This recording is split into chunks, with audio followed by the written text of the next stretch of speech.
Chapter 1205. That's right, this man was Mr. C's eldest son. Qin Sheng had said that he wouldn't go to the temple for no reason. How could Chu Keating be so well-informed that he suddenly came to see him and entertain him so warmly? Although the Chu family used to have a lot of contact with the Qin family, after Chu Keating's father passed away, the two families didn't have much contact. Besides, the Qin family had been in deep trouble these years and hadn't gotten out of it yet. Why would Chu Keating suddenly come to see him? Therefore, there must be a reason. It was just that Qin Sheng had not figured it out yet. Who knew that Chen Beiwang had investigated these things clearly, which made Qin Sheng's thoughts clear at once. Chen Beiwang found out that Chu Keating's eldest brother was very close to Mr. C's eldest son. Every time Mr. C's eldest son came to Sanya, Chu Keating would represent the Chu family to entertain him. This time Mr. C was recuperating in Sanya, and Mr. C's eldest son often came to Sanya, so they often met. So Qin Sheng boldly guessed that Mr. C's eldest son was behind Chu Keating. However, Chu Keating had invited Qin Sheng to dinner and play, but the main character had never shown up, which made Qin Sheng doubt his own guess. Who knew that Chen Beiwang had solved Qin Sheng's worries and already knew that the fourth master, the eldest son, was on the yacht. Qin Sheng instantly felt at ease. Otherwise, he would have come here for nothing. He wasn't interested in this kind of trap. This was the largest type of yacht in the Sunseeker brand's sport yacht series. The huge deck was connected to the spacious living room, which could hold any party. In addition to the master suite, there were 4 guest suites, which showed how big this yacht was. The whole yacht was in a modern and luxurious style, with marble stone and walnut wood, and floor-to-ceiling windows. No wonder it was worth $200 million. It could only be said that Chu Keating was really rich. Coupled with the beautiful women on the yacht and the explosive music, anyone who came here would probably fall in love. Fortunately, Qin Sheng had seen big scenes before, so this kind of extravagance was just SOSO. Got it. After hearing Chen Beiwang's report, Qin Sheng nodded and left. At this time, Chu Keating came to Qin Sheng and shouted, "Lao Qin, how is it? Are you satisfied with the arrangement?" Qin Sheng said flatteringly, "Second young Master Chu is indeed the local tyrant of Sanya. How dare I say that I'm not satisfied? As long as you are satisfied, let's have a good time tonight." Chu Keating laughed and said, "Let's go to sea." At this time, the DJ used explosive music to push the atmosphere to a climax, and all the beauties on the boat completely let loose and screamed. The entire yacht instantly became the focus of the Yalong Bay Yacht Club. Chu Keating seemed to have greeted all the beauties in advance. They all surrounded Qin Sheng at the same time. Many of them were famous internet celebrities. Unfortunately, Qin Sheng did not know them, nor did he pay attention to this circle.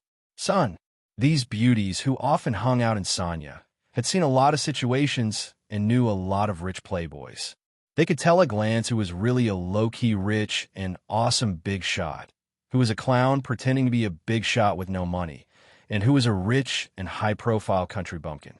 However, they did not need to use their fiery eyes of truth tonight, because the people who could make Chu Keating take them seriously were not ordinary people. After all, Chu Keating was very famous in Sanya and the whole Hainan. Few people who came out to have fun did not know him.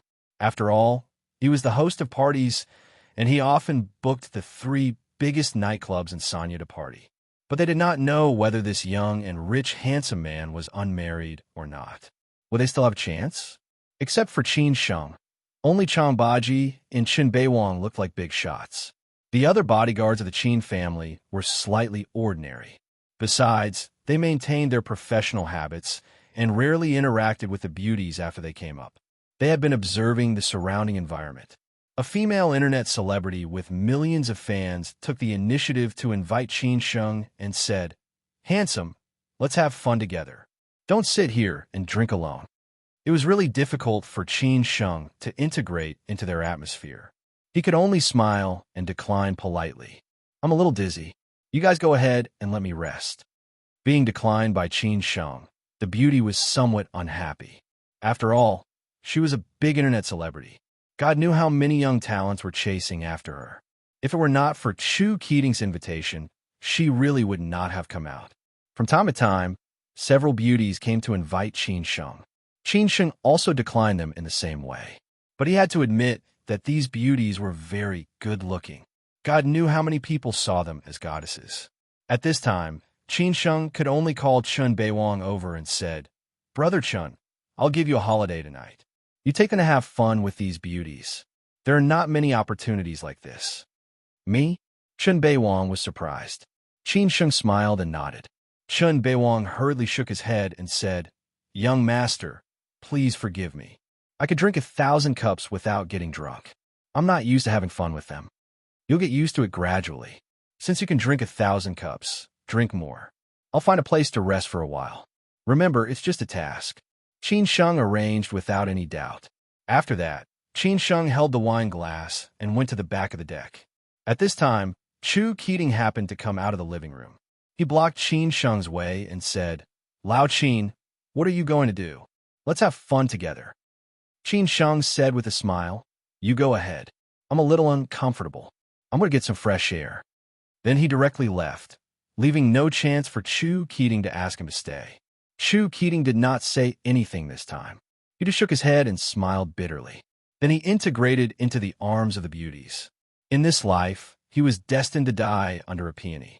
No matter where he was, he could not lack the company of beauties. Otherwise, it would be too boring to live. The wind at the back of the yacht was weaker, so it was relatively quiet. Looking at the party in front, Qin Sheng could only sigh that Chu Keating really knew how to have fun. Sanya was originally a paradise for the rich. All the rich people came here to enjoy and relax. After Qin Sheng stayed here for a few minutes, the online celebrity beauty who first came to talk to him just now walked over with 2 glasses of wine. She smiled and said, "It's such a beautiful night. It's so boring to stay here alone. Do you need a beauty to accompany you?" Qin Sheng felt a little headache. Was it a trap set by Chu Keating to make him fall tonight? Qin Sheng replied coldly, "I like to stay alone." The online celebrity beauty understood what he meant. It seemed that she had been politely rejected again. She had to be patient and continue to say, "Don't you know me? I'm an online celebrity with millions of fans. If second child Chu hadn't told me to treat you well, I wouldn't have come here to accompany you." Of course, Chu Keating also said that if she could win this child's heart, she would directly be rich and free. Not to mention that in the future in Sanya, as long as she was in trouble, Chu Keating would go through a mountain of swords and a sea of flames to help her. Qin Sheng said politely and awkwardly, "No, have we met before?" The online celebrity was angry. She could only say, "It doesn't matter. We'll be friends in the future. I just want to drink with you."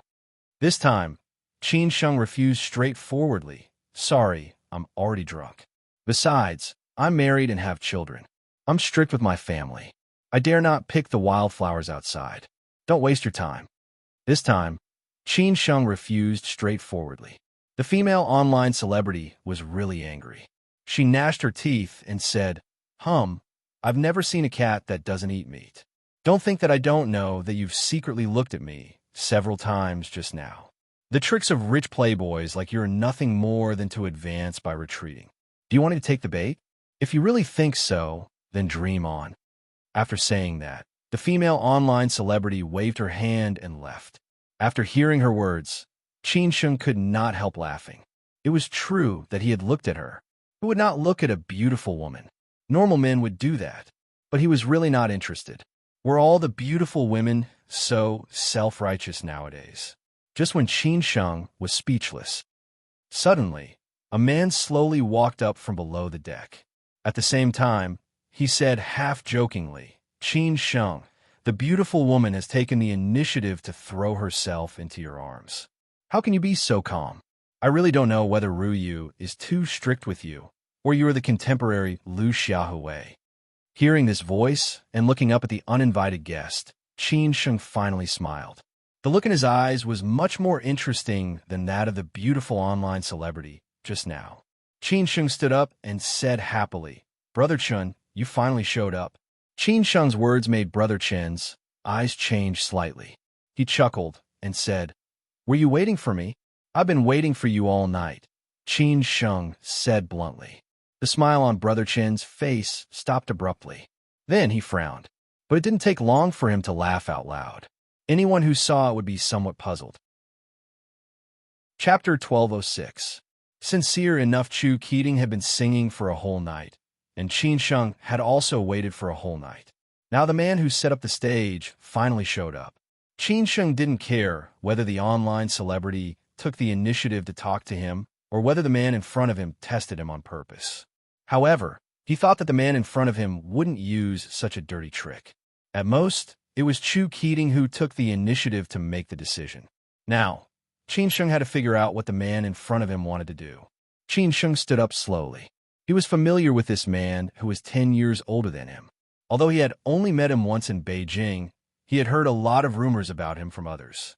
With the blessing of the Chun family and Fourth Master's halo surrounding him, the reputation and status of the eldest son of the Chun family was naturally not low.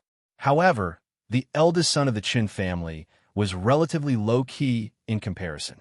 Perhaps it was because Fourth Master was more strict with his children.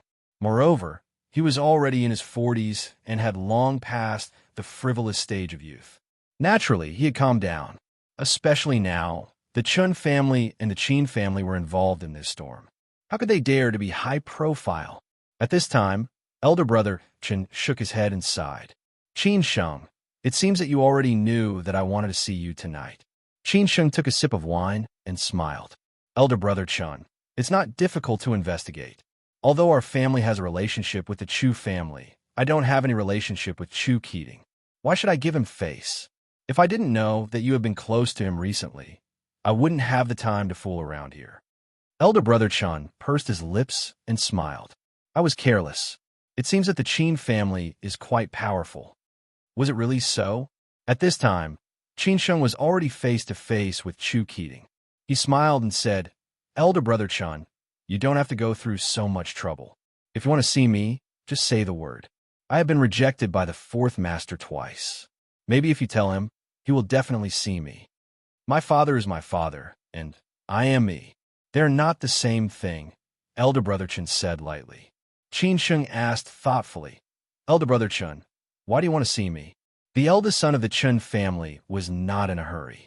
He just turned around and shouted, Serve the wine. Soon, a waitress in a bikini walked up from below the deck with a bottle of red wine that was worth tens of thousands of yuan. At the same time, she brought them goblets and opened them with a smile. At this time, two men who looked like bodyguards came up from below the deck and stood on both sides of the corridor, not far away.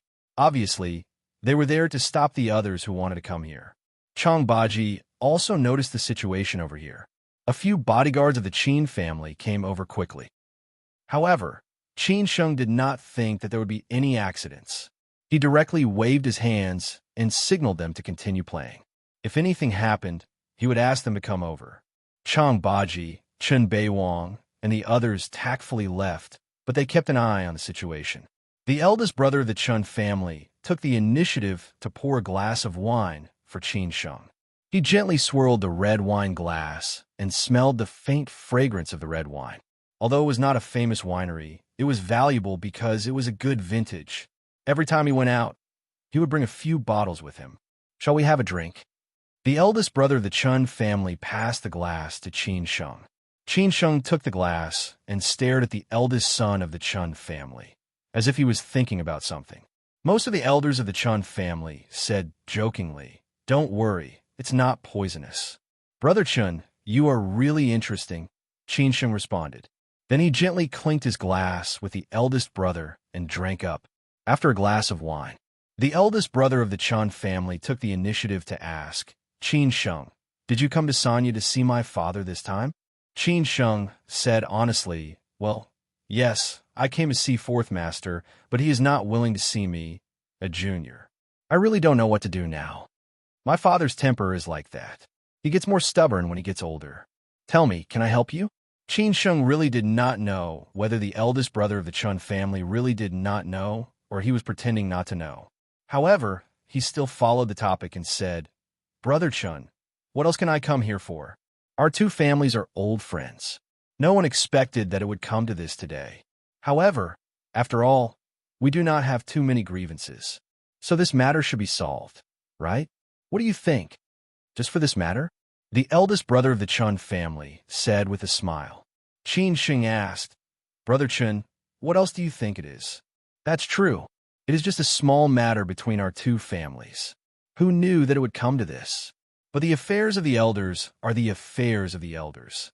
Don't affect our relationship, the eldest brother of the Chun family said in a low voice. Although it was polite words, Qin Sheng still had to answer, Of course. So this time, are you representing the Qin family or yourself? The eldest brother of the Chun family asked with concern. Qin Sheng was silent for a moment and said, The Qin family. Hearing this answer, the eldest brother of the Chun family began to ask seriously, What do you want to do? Qin Sheng did not say anything. The eldest brother of the Chun family laughed and said, Why? You don't trust me? You represent the Qin family, and I represent the Chun family. Although I can't do the press release, if I really think it is okay, I will go back and report to the old master.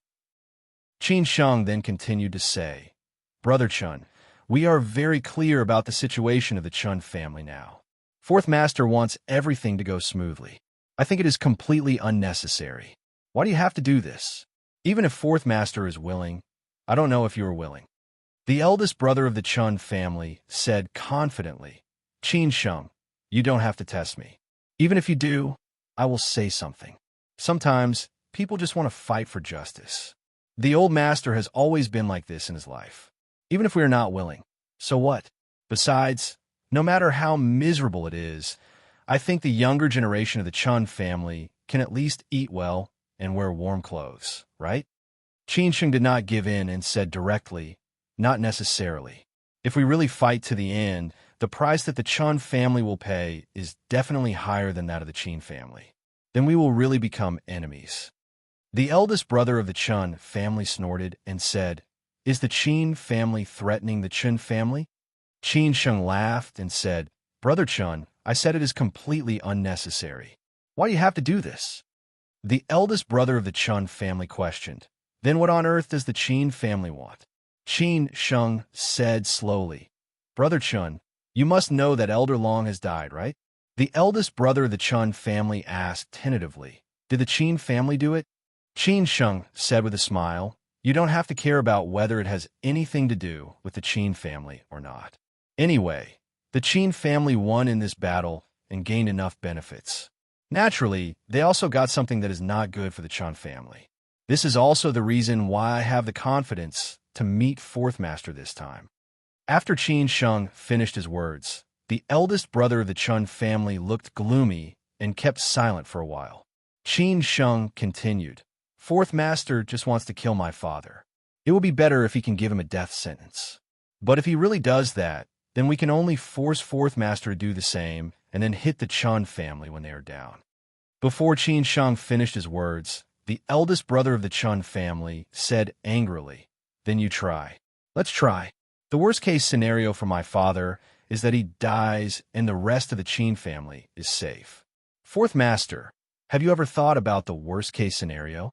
Moreover, I have said that this is the worst-case scenario. Now I can come to Sanya, because I don't want this to happen.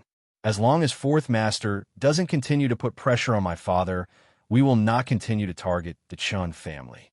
Let the past go with the wind, and our two families can continue to live in peace. At the same time, we will give a certain share of the benefits we get from Master Long. In the future, we can continue to cooperate. This is what I want to say. Qin Sheng said everything in one breath. The eldest brother of the Chun family said lightly, Let bygones be bygones. Qin Sheng sighed and said, This is the sincerity of the Qin family, because the Chun family has helped us a lot. The eldest brother of the Qin family let out a long sigh and said, I know. I will go back tonight and discuss with the old man. I will certainly persuade him. As for what he will choose, I don't know. Qin Sheng said politely, No matter whether it is successful or not, I just want to see Fourth Master as a junior greeting an elder. The eldest brother of the Chun family saw Qin Sheng's sincerity and nodded with a smile. At the same time, he toasted Qin Sheng. The two of them had talked about everything, so there was no need to continue to stay on Chu Keating's yacht. When they returned to the Yalong Bay Yacht Club, the eldest brother of the Chun family took a car and left first. The only thing he didn't tell Qin Sheng tonight was that he and Chu Keating had put on a show to let Qin Sheng know. If Qin Sheng didn't know, it would be meaningless. But Qin Sheng didn't know, neither did Chu Keating. When Qin Sheng left, he looked at Chu Keating and said, "Brother Chu, next time you have something to say, just tell me directly. There's no need to go through so much trouble." Although Chu Keating was a little embarrassed, he still said shamelessly, "Qin Sheng, come to Sanya often in the future. If you don't tell me, I will directly come without an invitation." Qin Sheng didn't know what to do with Chu Keating. Chu Keating was a smart man. No wonder he was so successful. That night, the eldest brother of the Chun family went directly to his old father and told him directly that he had met Qin Sheng. He also reported what he had talked about with Qin Sheng. The fourth master didn't blame his son, but fell into deep thought. Chapter 1207. Fighting for glory. Although Chu Keating was thick-skinned, he was still too young to be compared with the eldest brother of the Chun family. If he was really smart and shrewd, he would have snatched the position from his eldest brother. How would he be a playboy in Sanya? What kind of people were most of those who could hang out with Chu Keating? They were just rich playboys with some family background who relied on their ancestors to run a small business. Of course, this small business was not at their level. Many of them were kicked out of the first echelon of the family. This was because the tiger men that the family had high hopes for were either in their official careers or already in power in the family's business. These were the true big shots. But then again, Chu Keating had his bottom line. Of course, he knew that even if Qin Sheng knew about these things, Qin Sheng would not really be angry. After all, it was not a big deal. Besides, the eldest brother of the Chun family wanted to see Qin Sheng. Qin Sheng also wanted to see the eldest brother of the Chun family. After Qin Sheng returned to the villa, he asked Chen Beiwang and Chang Baji to sit in the living room on the second floor to drink with him. He did not drink enough in the first round, and he did not drink much on the second round on the yacht. How could he give up so easily? Chang Baji did not drink, so only Chen Beiwang was left to drink with Qin Sheng. Although Chen Beiwang could hold his liquor well, he had never been addicted to alcohol. This was what he asked of himself, especially when he was working. But tonight, Qin Sheng took the initiative to ask, and Chen Beiwang could not refuse. After all, Qin Sheng was the boss. It was not very hot in Sanya at night, and the sea breeze was strong. Sitting in the living room, they could hear the sound of the waves outside. Chen Beiwang had already guessed that the man was the eldest brother of the Chun family, but he did not expect that he had been waiting for them on Chu Keating's yacht.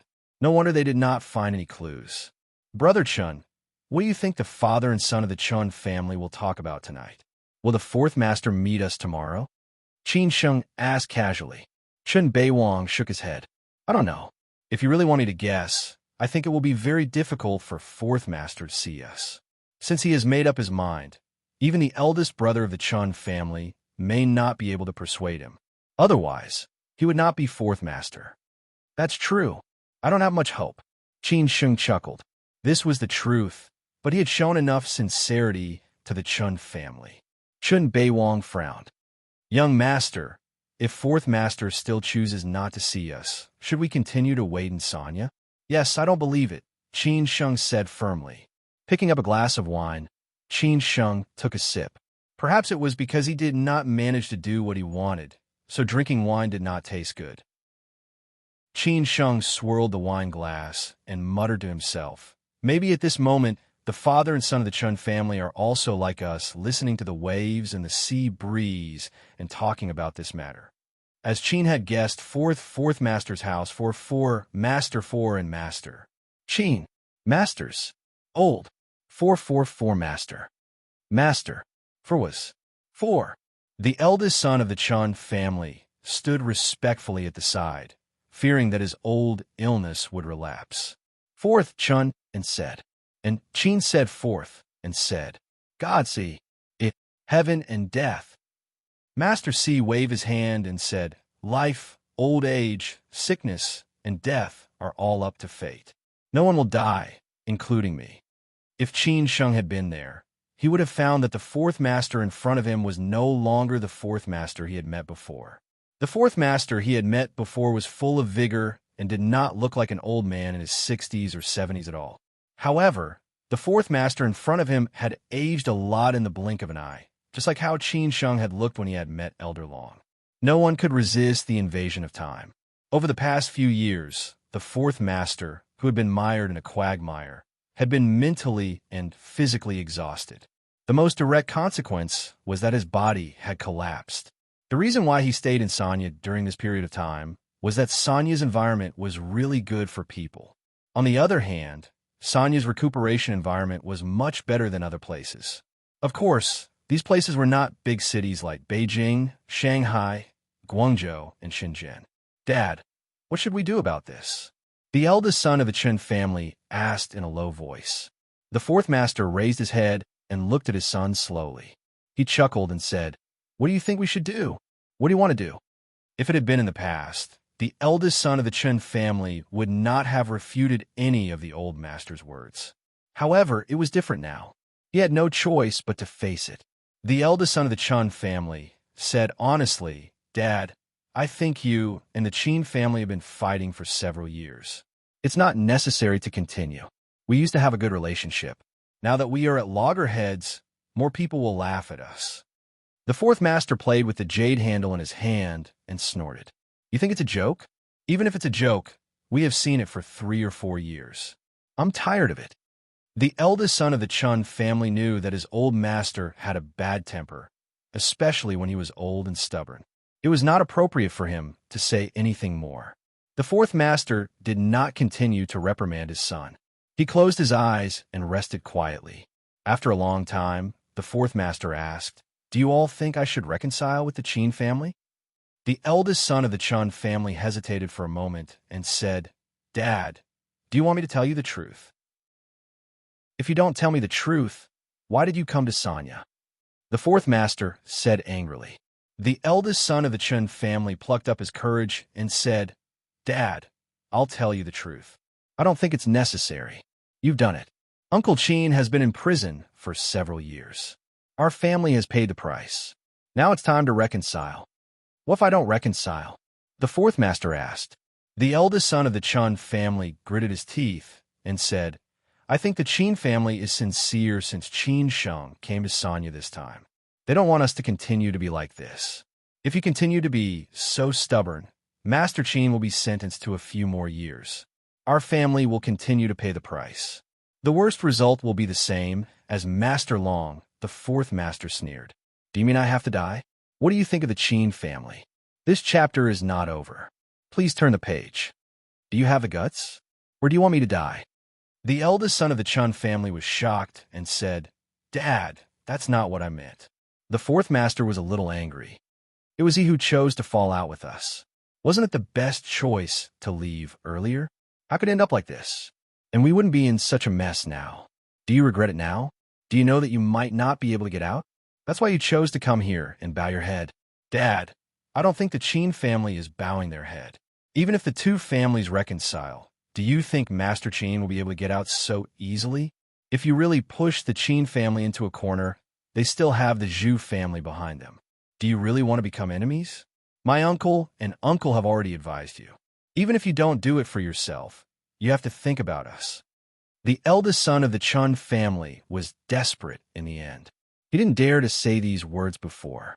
However, since he said it today, he had to bite the bullet and finish it. As expected, the fourth master was silent after hearing this. "Have you ever thought about it? If you leave one day, can the Chun family still hold on? Aren't you afraid that something will happen to your children and grandchildren? At that time, what will the Qin family worry about? I know you want to fight for justice, but is it worth it? You fought for what you should. What's more, the Chun family's wrong. It's not the Qin family's fault." "Dad, I'm not begging you. I'm just telling you the truth. No matter what you decide in the end, I have no complaints." The eldest son of the Chun family said everything in one breath.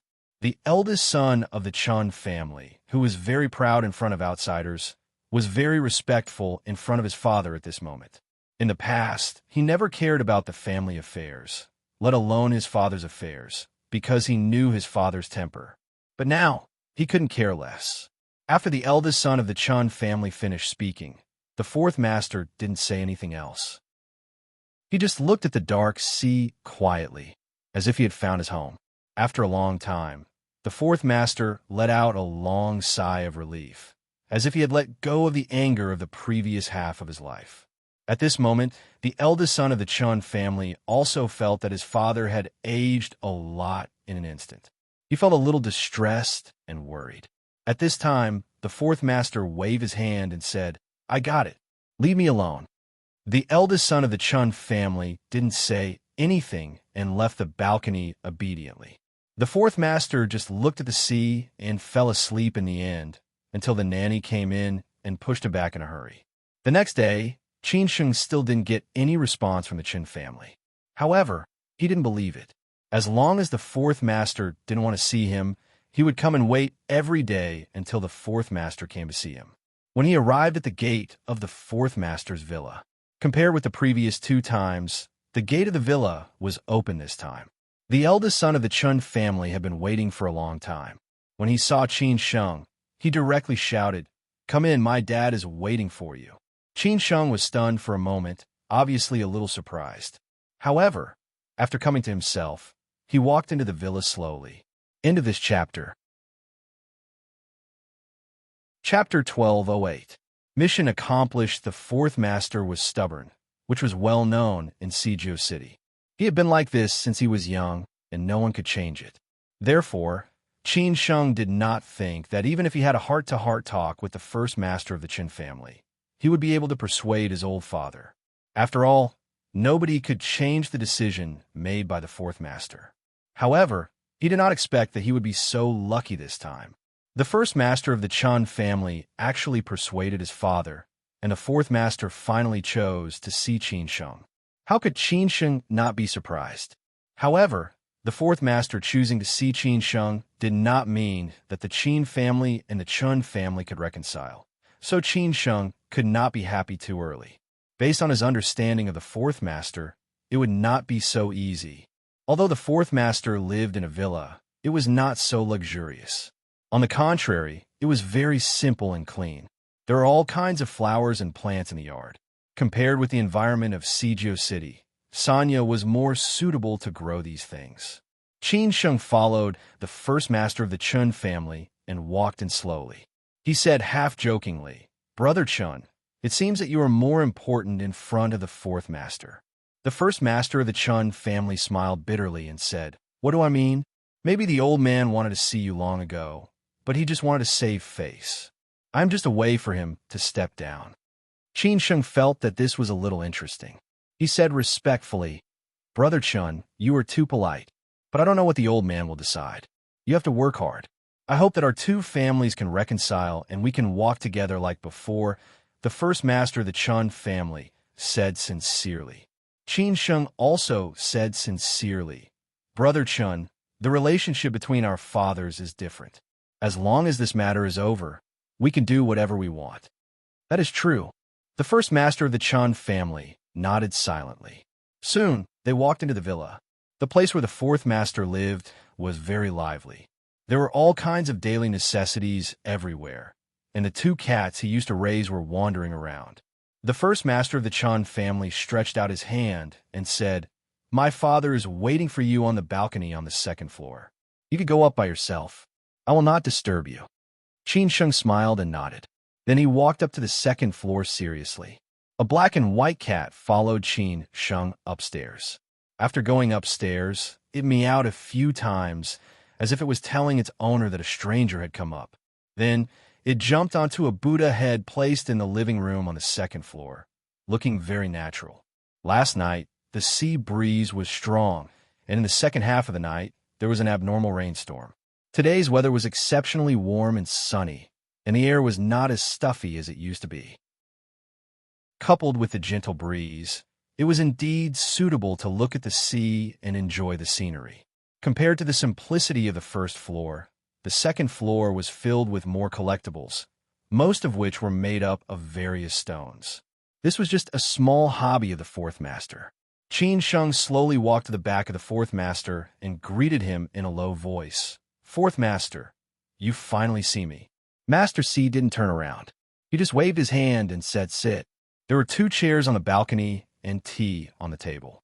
There were also some fruits and snacks, which were the local specialties of Sanya. After Qin Sheng sat down, he said again, "I thought I wouldn't be able to see Fourth Master and Sanya this time. Thanks to Brother Chun, Fourth Master is willing to see me." At this time, Qin Sheng took a good look at the Fourth Master and found that this old man, who used to be full of vigor, had become so old now. It had only been 3 years. How could he look like this? Qin Sheng was stunned for a moment. The Fourth Master seemed to notice Qin Sheng's gaze and asked in a low voice, "Do you feel that I've aged a lot?" Qin Sheng didn't know how to answer this question. It seemed that when people were old, they didn't like others to say that they were old, because along with old age, they were about to die. "Isn't your first uncle old, too?" The Fourth Master chuckled. Qin Sheng didn't seem to think so. Maybe when he saw his first uncle, he was already very old, and there was not much change in the past 2 years.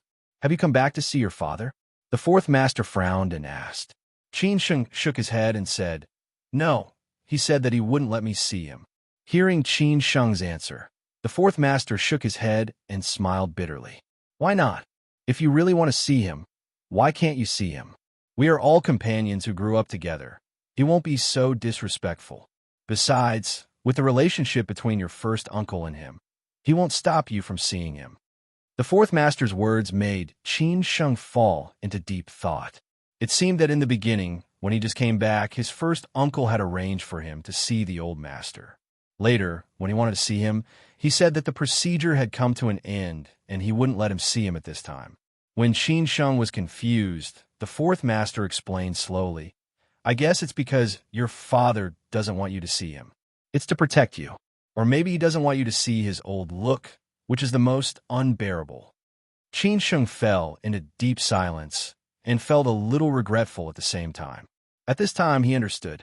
He didn't deny that the Fourth Master's words were to fool him.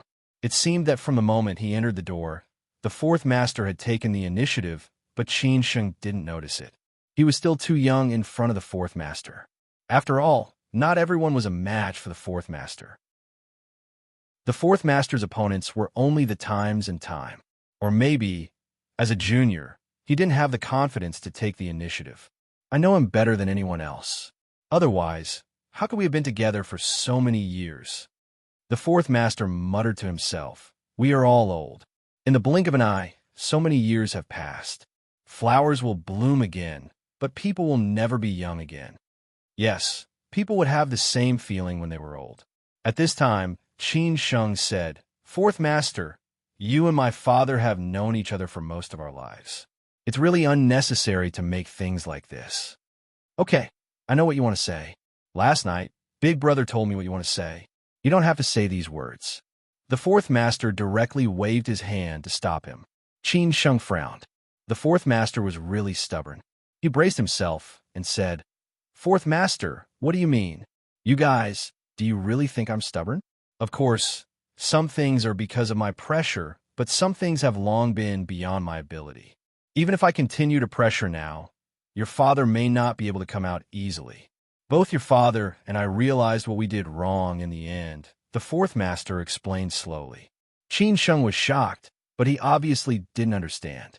Master C said with a smile, "I exerted pressure on your father because I wanted to protect more people, including our Chun family.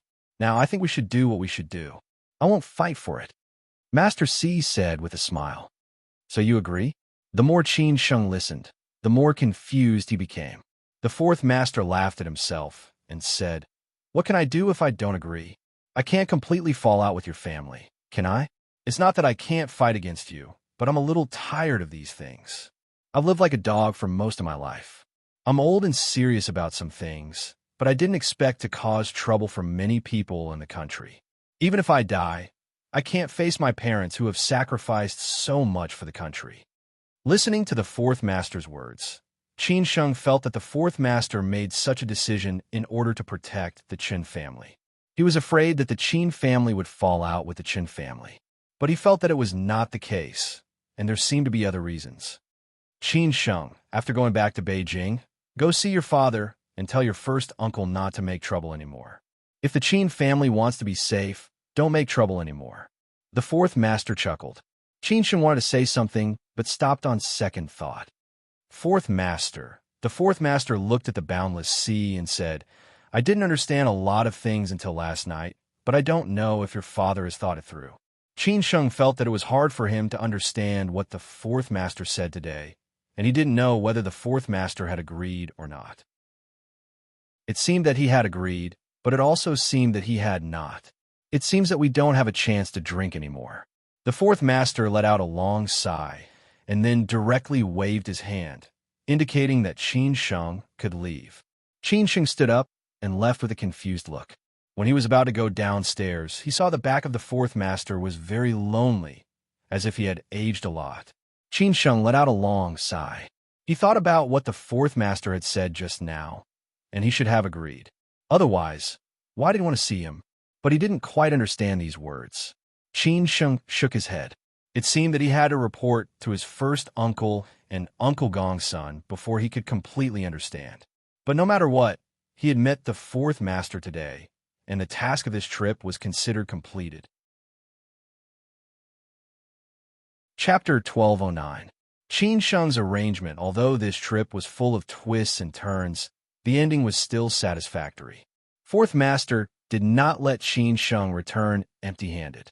The grudge between Fourth Master and the Chun family also came to an end.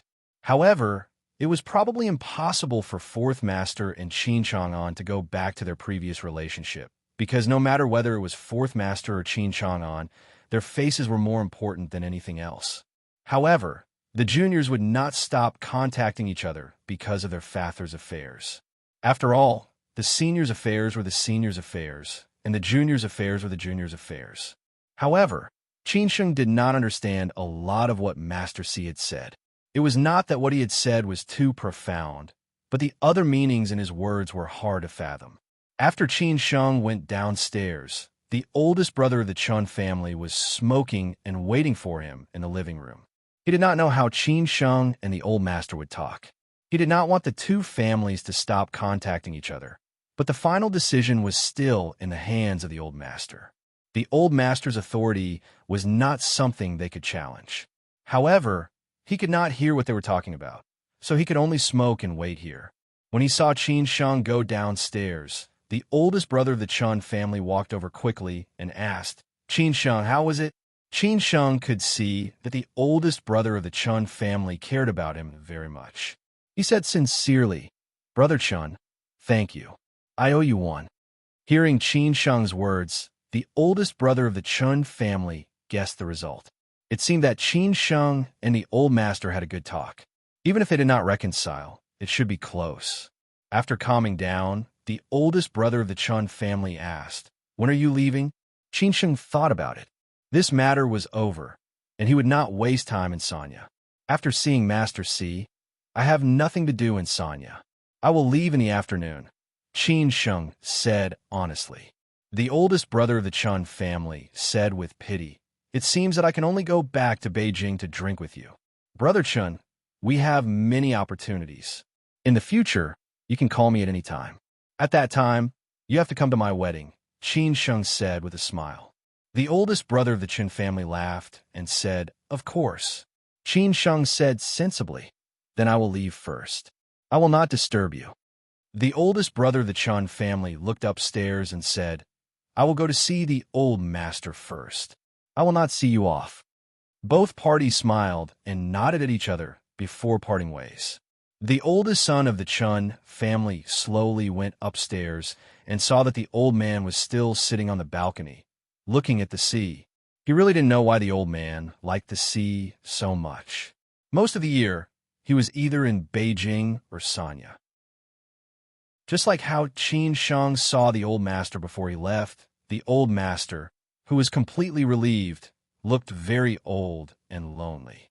The sea breeze blew the white screen window behind him, dancing in the wind. However, the old master did not move at all. He did not even hear his son approaching. Nobody knew what he was thinking. Dad, are you okay? Chen family's eldest son asked worriedly. Master For asked in a low voice. Qin Sheng left. Let's go.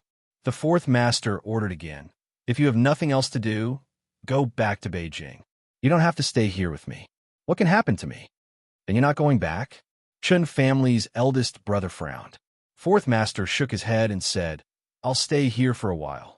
The eldest brother of the Chun family did not know how to persuade him, so he changed the topic and asked, Then what you and Qin Sheng talked about just now?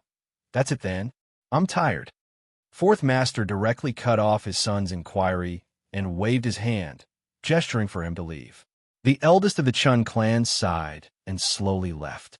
After Qin Sheng arrived, he got in the car and went back to the villa where he lived. In the car, Chun Beiwang asked, Young master, how is it? Back to Shanghai, Qin Sheng said calmly. His meaning could not be more obvious. Chun Beiwang's face showed a long-lost smile. It seemed that he had a good chat with Master Four. In the evening, Qin Sheng left Sanya with Chang Baji and the others and returned to Shanghai. Although the trip to Sanya this time was not as smooth as the trip to Qin Wangdao, when Qin Sheng thought that it should be a protracted war, it suddenly ended with a twist which was beyond Qin Sheng's expectation. However, in the end, he solved the problem of Master Four. Although he still had some doubts, Qin Sheng was satisfied in his heart. As for how things would develop later, Qin Sheng could not predict it. Why did he go back to Shanghai instead of Beijing? Because Qin Sheng knew that after he returned to Beijing this time, it would be difficult for him to come out in a short time. Lin Su was now in Shanghai with Yuan Yuan. If he did not come back for a long time, Lin Su and Yuan Yuan would be sad. Lin Su was more reasonable and could understand Qin Sheng. But after all, Yuan Yuan was still very young. How could Qin Sheng, who loved his daughter so much, stand it when she cried and looked for her father? Therefore, Qin Sheng had to go back to Shanghai to solve this problem first. This time, Qin Sheng did not forget to inform Lin Su in advance that he would return to Shanghai at night. Lin Su thought that Qin Sheng would come back after a while. After all, when Qin Sheng left, he told her that he might stay in Sanya for a few more days. However, Lin Su did not think much about it. It would be better if Qin Sheng could come back earlier. Qin Sheng went home immediately. Lin Su personally cooked dinner for Qin Sheng today. Yuan Yuan had been waiting for her father in the yard, followed by two little attendants who had been fed by her. Of course, they were the two kittens that Qin Sheng had given her. Daddy, before the car stopped, Yuan Yuan ran over. After Qin Sheng got out of the car, he could not wait to hold his daughter in his arms. Qin Sheng touched Yuan Yuan's face dotingly and said, My little baby, did you miss me? Yuan Yuan smiled very happily and said, Yes. Qin Sheng continued to ask, Did you listen to me? Yuan Yuan nodded and said yes. Qin Sheng happily held Yuan Yuan high and said, My baby is so obedient. To be honest, Qin Sheng really did not want to be separated from his daughter now. He just wanted to protect his daughter to grow up safely. But how could things be so easy? Although some things had been acquiesced, Qin Sheng still could not be too unscrupulous. Yuan Yuan ran to the kitchen with her father and found her mother. Qin Sheng hugged Lin Su from behind and deeply breathed the fragrance of Lin Su's hair. Why did you think of cooking today? Lin Su said virtuously, If I don't cook now, my cooking skills will be rusty. Besides, I haven't cooked for you since I came back. Qin Sheng sighed and said, When I first saw you, I definitely did not think that one day you would be such a good wife and mother. At least, I am not qualified to have you. Lin Su joked, When I first saw you, I definitely did not expect that one day you would be such a good wife and mother. At least, I am not qualified to have you. Qin Sheng chuckled. Lin Su quickly pushed him out and said, Take Yuan Yuan out to play for a while. Dinner will be ready soon. Qin Sheng obeyed and left. At dinner time, Qin Sheng held Yuan Yuan in his arms.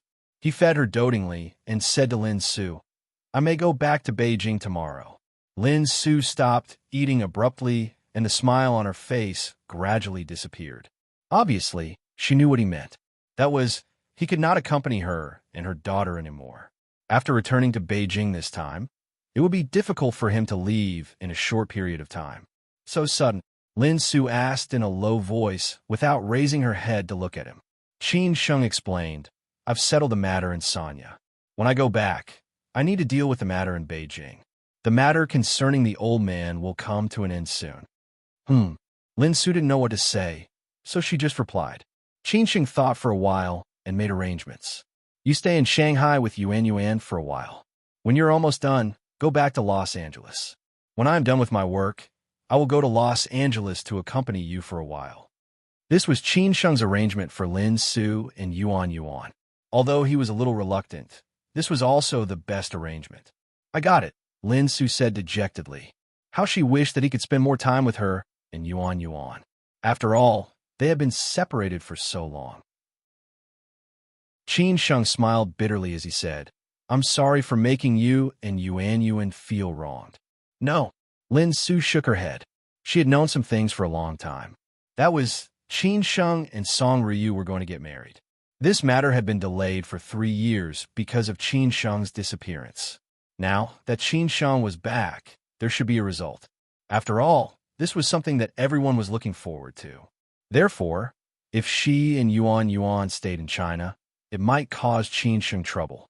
However, this was not what Qin Sheng thought. He was just afraid that Lin Su would be sad. Before returning to China, I will try to get you and Yuan to go to Beijing to see Grandma. I am afraid that Grandma does not have much time left. If you can see Yuan, I think she will be very happy. But this matter is not certain yet. This was something that Qin Sheng had thought about a long time ago. It could be regarded as an explanation to Yuan and Lin Su. Of course, this matter was also a little risky. At that time, he must keep it a secret. Okay, I got it, Lin Su said calmly. Qin Sheng did not say anything more. He had to continue to coax Yuan. Of course, he also knew that Lin Su was not angry, but a little disappointed. He could only coax her at night. Lin Su was also a woman. No matter who it was the same. That night, after Qin Sheng and Lin Su had sex, they hugged each other and did not fall asleep for a long time. Qin Sheng told Lin Su a lot about their future, and Lin Su's mood finally recovered gradually. Maybe she still had some resentment towards Qin Sheng. In the end, she could only continue to torture Qin Sheng in other places, which made it somewhat difficult for Qin Sheng to resist. Women were really terrible when they were jealous. The next day, Qin Sheng woke up very late. After all, it was almost dawn when they finished last night. This was the craziest time he had been in so many years. Who asked Lin Su to take revenge on him this time? Chapter 12:10. Originally, Qin Sheng had planned to leave the next day. However, when he told his daughter about this, she cried and threw a tantrum, refusing to let him go. Qin Sheng thought about it and agreed with her. Although Lin Su had brought his daughter back for some time, he had only been with his daughter for a few days. Most of the time, he was out running about. Now that he was going back to Beijing and wouldn't be back for a while, he had to ask Lin Su to bring her daughter back to Los Angeles first. How could he bear to do that? As a result, Qin Sheng could only postpone his return to Beijing for 1 day and spend time with his daughter today. Parks, shopping malls, amusement parks. This was Qin Sheng's parent-child time. He tried his best to satisfy all of Yuan's requests. Even if Lin Su was angry and unwilling, he would find a way to persuade her. Naturally, Lin Su was the happiest when Qin Sheng could stay for 1 more day. She did not expect too much. It would be better if Qin Sheng could accompany her for 1 more day. In the evening, Qin Sheng invited several of his friends to his house for dinner. After all, he would go back to Beijing tomorrow. Besides, he wanted to thank them for taking care of Lin Su and Yuan during this period of time. Naturally, he would need their help in many things in the future, especially Xue Qingyan. The dinner was joyful and harmonious. The children were playing in the living room, and a few servants were guarding by the side, afraid that the little ancestors would fall. The women were chatting about their own topics after dinner, and the men were obviously not satisfied with drinking and chatting.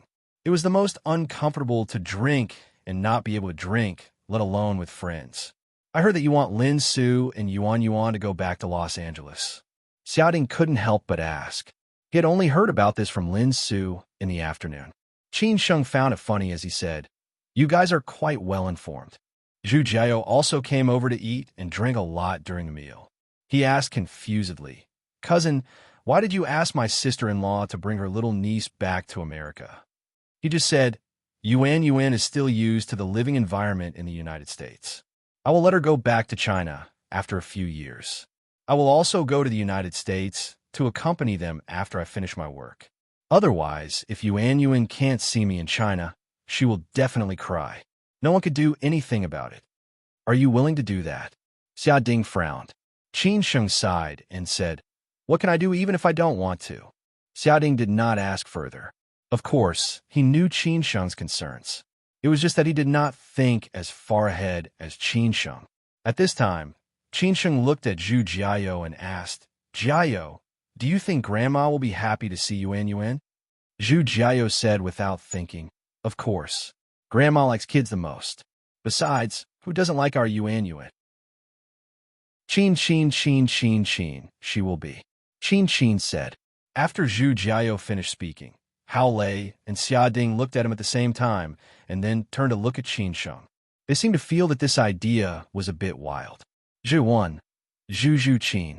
He asked subconsciously, cousin, does Grandma know about Yuan? Qin Sheng replied honestly, I don't know yet. That's why I asked you. Qin Sheng. Grandma didn't know about Yuan's existence, so he couldn't guarantee it. Everyone knew that Grandma preferred another sister-in-law, not to mention that now her cousin was going to marry her. If Grandma saw Yuan at this time, wouldn't something bad happen? Qin is Ting Qin is would is Qin, might. Qin Sheng said, Qin, Grandma is getting worse. No one knows how long she can hold on. I want to see her before Lin Su and Yuan go back to the U.S. Okay, think it over, Xia Ding said. Qin Sheng thought it was a bit sudden. He would test his grandma's reaction when he went back to Beijing and then make a decision. Qin Sheng also thought that if his grandmother met Lin Su and Yuan, it would mean that she recognized Yuan's identity. In the future, Yuan would be a member of this big family. At 10 o'clock, Qin Sheng saw off all his friends. Shui Qingyan was angry that Qin Sheng sent Lin Su and Yuan back to the U.S. She did not say goodbye to Qin Sheng when she left, which made Qin Sheng feel a headache. Sister Qingyan was always on Lin Su and Yuan's side. He and Sister Qingyan were enemies. After they left, Qin Sheng told Lin Su that he was going out to meet his friends and would be back soon. Lin Su did not ask anything, and Qin Sheng went out. There were many bars near Middle Huaihai Road, which was very lively at night. It seemed that the bars in Shanghai liked to hide in the old city here. For example, there were bars everywhere near Hengshan Road. Although it was autumn, Shanghai was not so cold, so there were many young people who came out to play at night. At this moment, Qing was sitting outside a jazz bar. She sat in the corner and waited for Qin Sheng quietly. She was very happy when she heard that Qin Sheng was back. Apart from music, Qin Sheng and Uncle Jiang were the only things in her world. There were more young people and foreigners here. How could they not talk to a beauty like Qing? However, Jiang Xianbang had sent 2 bodyguards to protect Qing. Whenever someone approached her, they would be politely rejected. In the end, no one dared to talk to her. In less than 10 minutes, a Mercedes-Benz Maybach stopped on the side of the road. Qin Sheng slowly got out of the car and saw Qing from a distance. At this time, Qing also stood up and waved at Qin Sheng with a smile. Behind Qin Sheng were Chang Baji and the 2 bodyguards of the Qin family. Such an appearance naturally shocked those who had bad intentions. Anyone could guess that Qin Sheng's identity was not simple. Qin Sheng sat next to Qing naturally, and Qing also naturally held his arm. In this way, everyone was very clear about their identity. Why did you suddenly come back? Qing asked in a low voice. Qin Sheng did not say that he came back yesterday. He deliberately coaxed Qing and said, I missed you, so I came back. A man's mouth was a liar.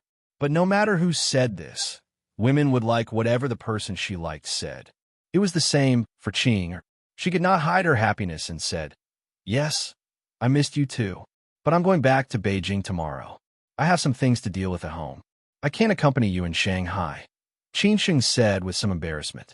Hearing this, Qing was a little disappointed, but soon she was understanding and said, It's okay. You can go back to work first.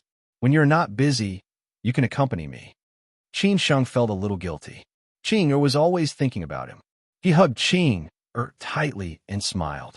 I heard from Uncle Jiang that you like to watch snow. When winter comes, I will take you to Changbai Mountain for a holiday. What do you think?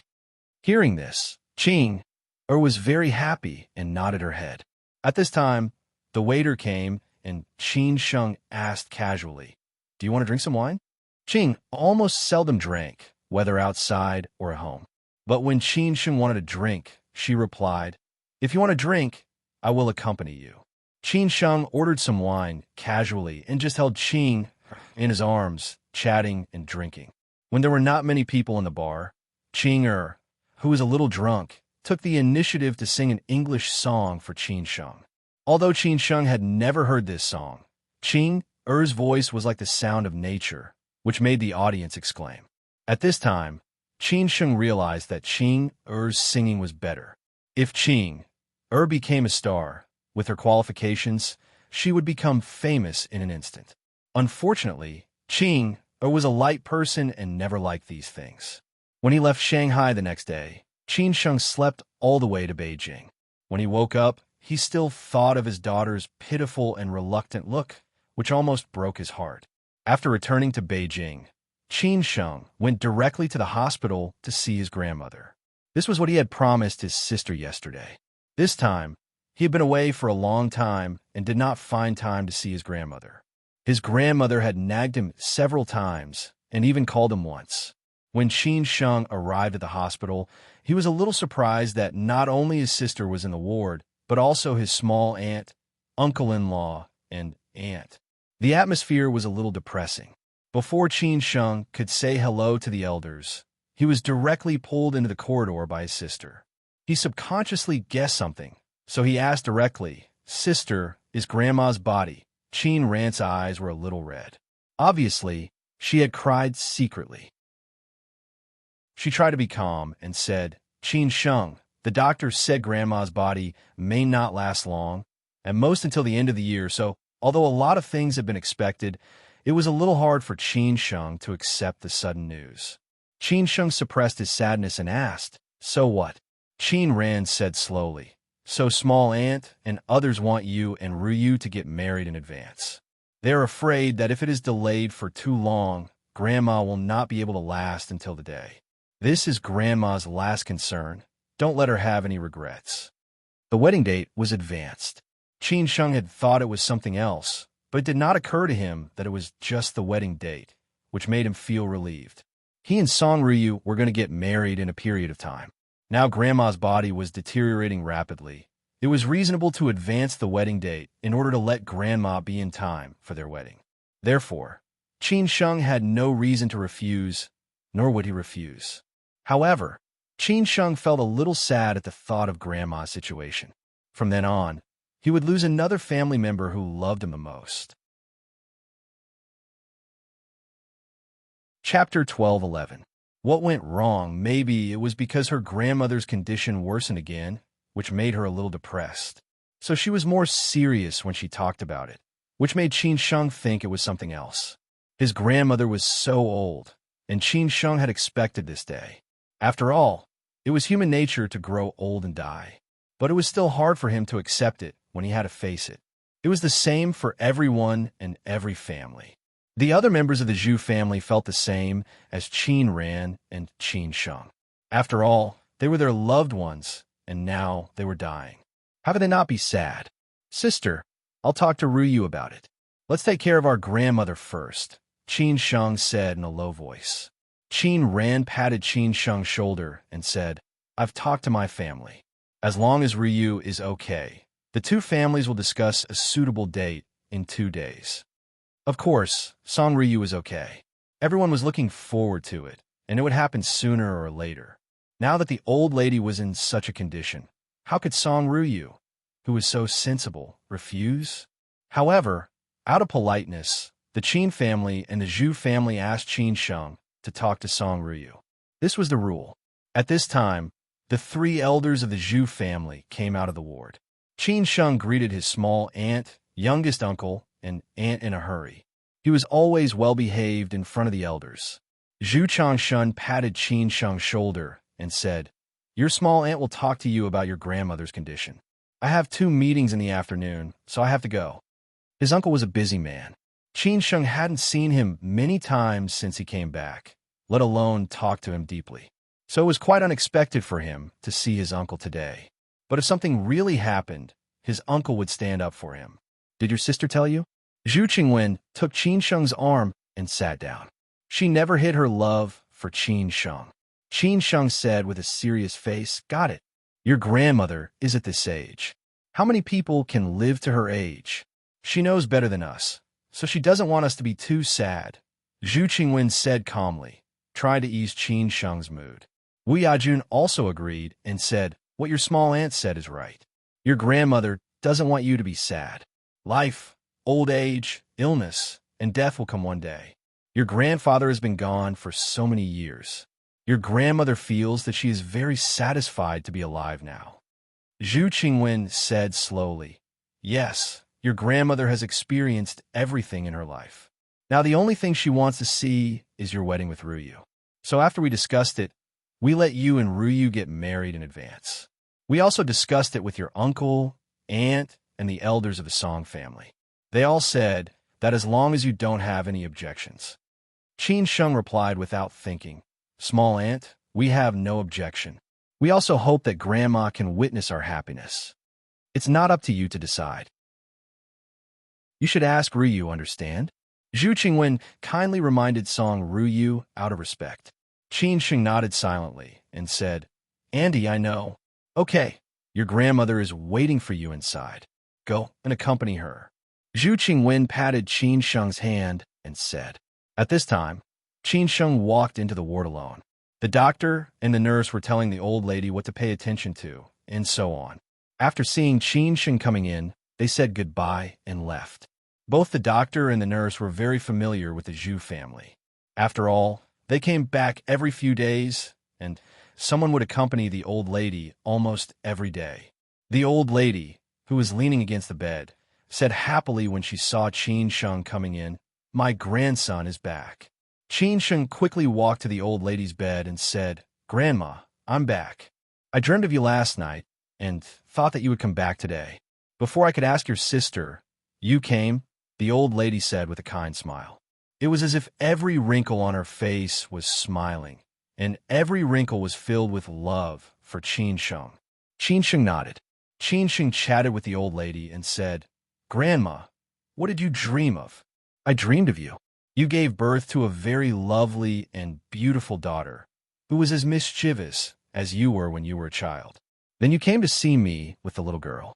The little girl held my hand and asked me all kinds of questions, which made me laugh from ear to ear." The old lady said happily, and the more she said, the brighter the smile on her face became. After hearing his grandmother's words, Qin Sheng was stunned. Could it be that his grandmother dreamed of Yuan Yuan? Could it be so magical? "Grandma, as long as you take good care of yourself, you will definitely see her." Qin Sheng came to his senses and comforted the old lady. At this time, the old lady smiled happily and said, "Sheng, I have lived to this old age, and I have long been satisfied. I guess I can't see you and Ruyu's child, but I'm satisfied to see you get married." Qin Sheng held the old lady's hand and said, "Grandma, you are in good health. Don't worry." At this time, the old lady suddenly felt sad and said, "In fact, I dreamed of a person last night who made me feel a little guilty." "Who?" Qin Sheng asked curiously. The old lady let out a long sigh and said, "Lin Su. I feel sorry for her. I don't know how she is now, and I don't know if you still have contact with her." Qin Sheng did not know what his grandmother meant. Did she really dream of Lin Su, or did she want to know if he still had contact with Lin Su? However, Qin Sheng still said honestly, "Grandma, we still have contact. I saw her when I went to Shanghai. Later, she went abroad and got married abroad. She gave birth to a very beautiful little girl. It seems that she will come to Beijing for business in a few days and then go back to the United States from Beijing. Grandma, if you want to see her, I can ask her if she has time. Still in contact with her." The old lady was a little worried and said, "I don't know if she has time. If she really has time, I want to say sorry to her in person. Qin Sheng said quickly, Grandma, these things have nothing to do with you. They're all things between us young people. Besides, it has been a few years, and I have long forgotten. I will ask her later. If it is convenient for her, I will invite her. The old lady was worried and said, Okay. If it is not convenient for her, don't bother her. Qin Sheng nodded with a smile. It did not occur to him that his grandmother would dream of Lin Su. Could it be that the little girl in his grandmother's dream was really Yuan Yuan? Could it be that this was God's will? Qin Sheng had heard from his grandfather before that some things were really mysterious and could not be explained by science at all. For example, his grandmother had suddenly dreamed of Lin Su and Yuan Yuan, and just when Qin Sheng wanted to bring Lin Su and Yuan Yuan to meet his grandmother, suddenly, Qin Sheng was a little absent-minded. Could it be that his grandmother was really going to die? When he left the hospital, Qin Sheng was still thinking about this matter. It seemed that this was the only explanation.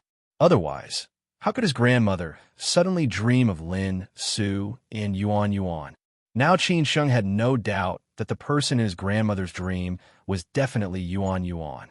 Maybe the mystery would only be revealed on the day when his grandmother saw Yuan Yuan. When Qin Sheng returned to the West Mountain Villa, his first uncle and Uncle Gongsun were waiting for him to report the result of this trip to Sanya. On the lawn outside, Qin Sheng, Qin Changxing, and Gongsun sat under the parasol. They seemed to be very relaxed, but in fact, everyone was worried. Qin Sheng had already repeated all the things that he had talked about with Master Si, which made Qin Changxing and Gongsun fall into deep thought. First uncle, does my father really not want to see me? Qin Sheng asked this question first. Qin Changxing looked at Gongsun. It seemed that this matter could not be hidden anymore. Young master, it's not that Master Qin doesn't want to see you, but we have to keep a low profile during this critical period. Gongsun chose to continue hiding it. Obviously, Qin Sheng did not believe it. He looked at Qin Changxing and said, First uncle, if he really doesn't want to see me, I won't go to see him. But don't hide it from me. Qin Changxing let out a long sigh and said, Qin Sheng, don't blame your father. He still wants to see you in the future. Otherwise, it's meaningless to see him now. I'm his biological son. I haven't seen him for 3 years. He doesn't miss me, but I miss him. Qin Sheng snorted. Qin Changxing had no choice but to say, You're right. That's why I tried to persuade him at that time.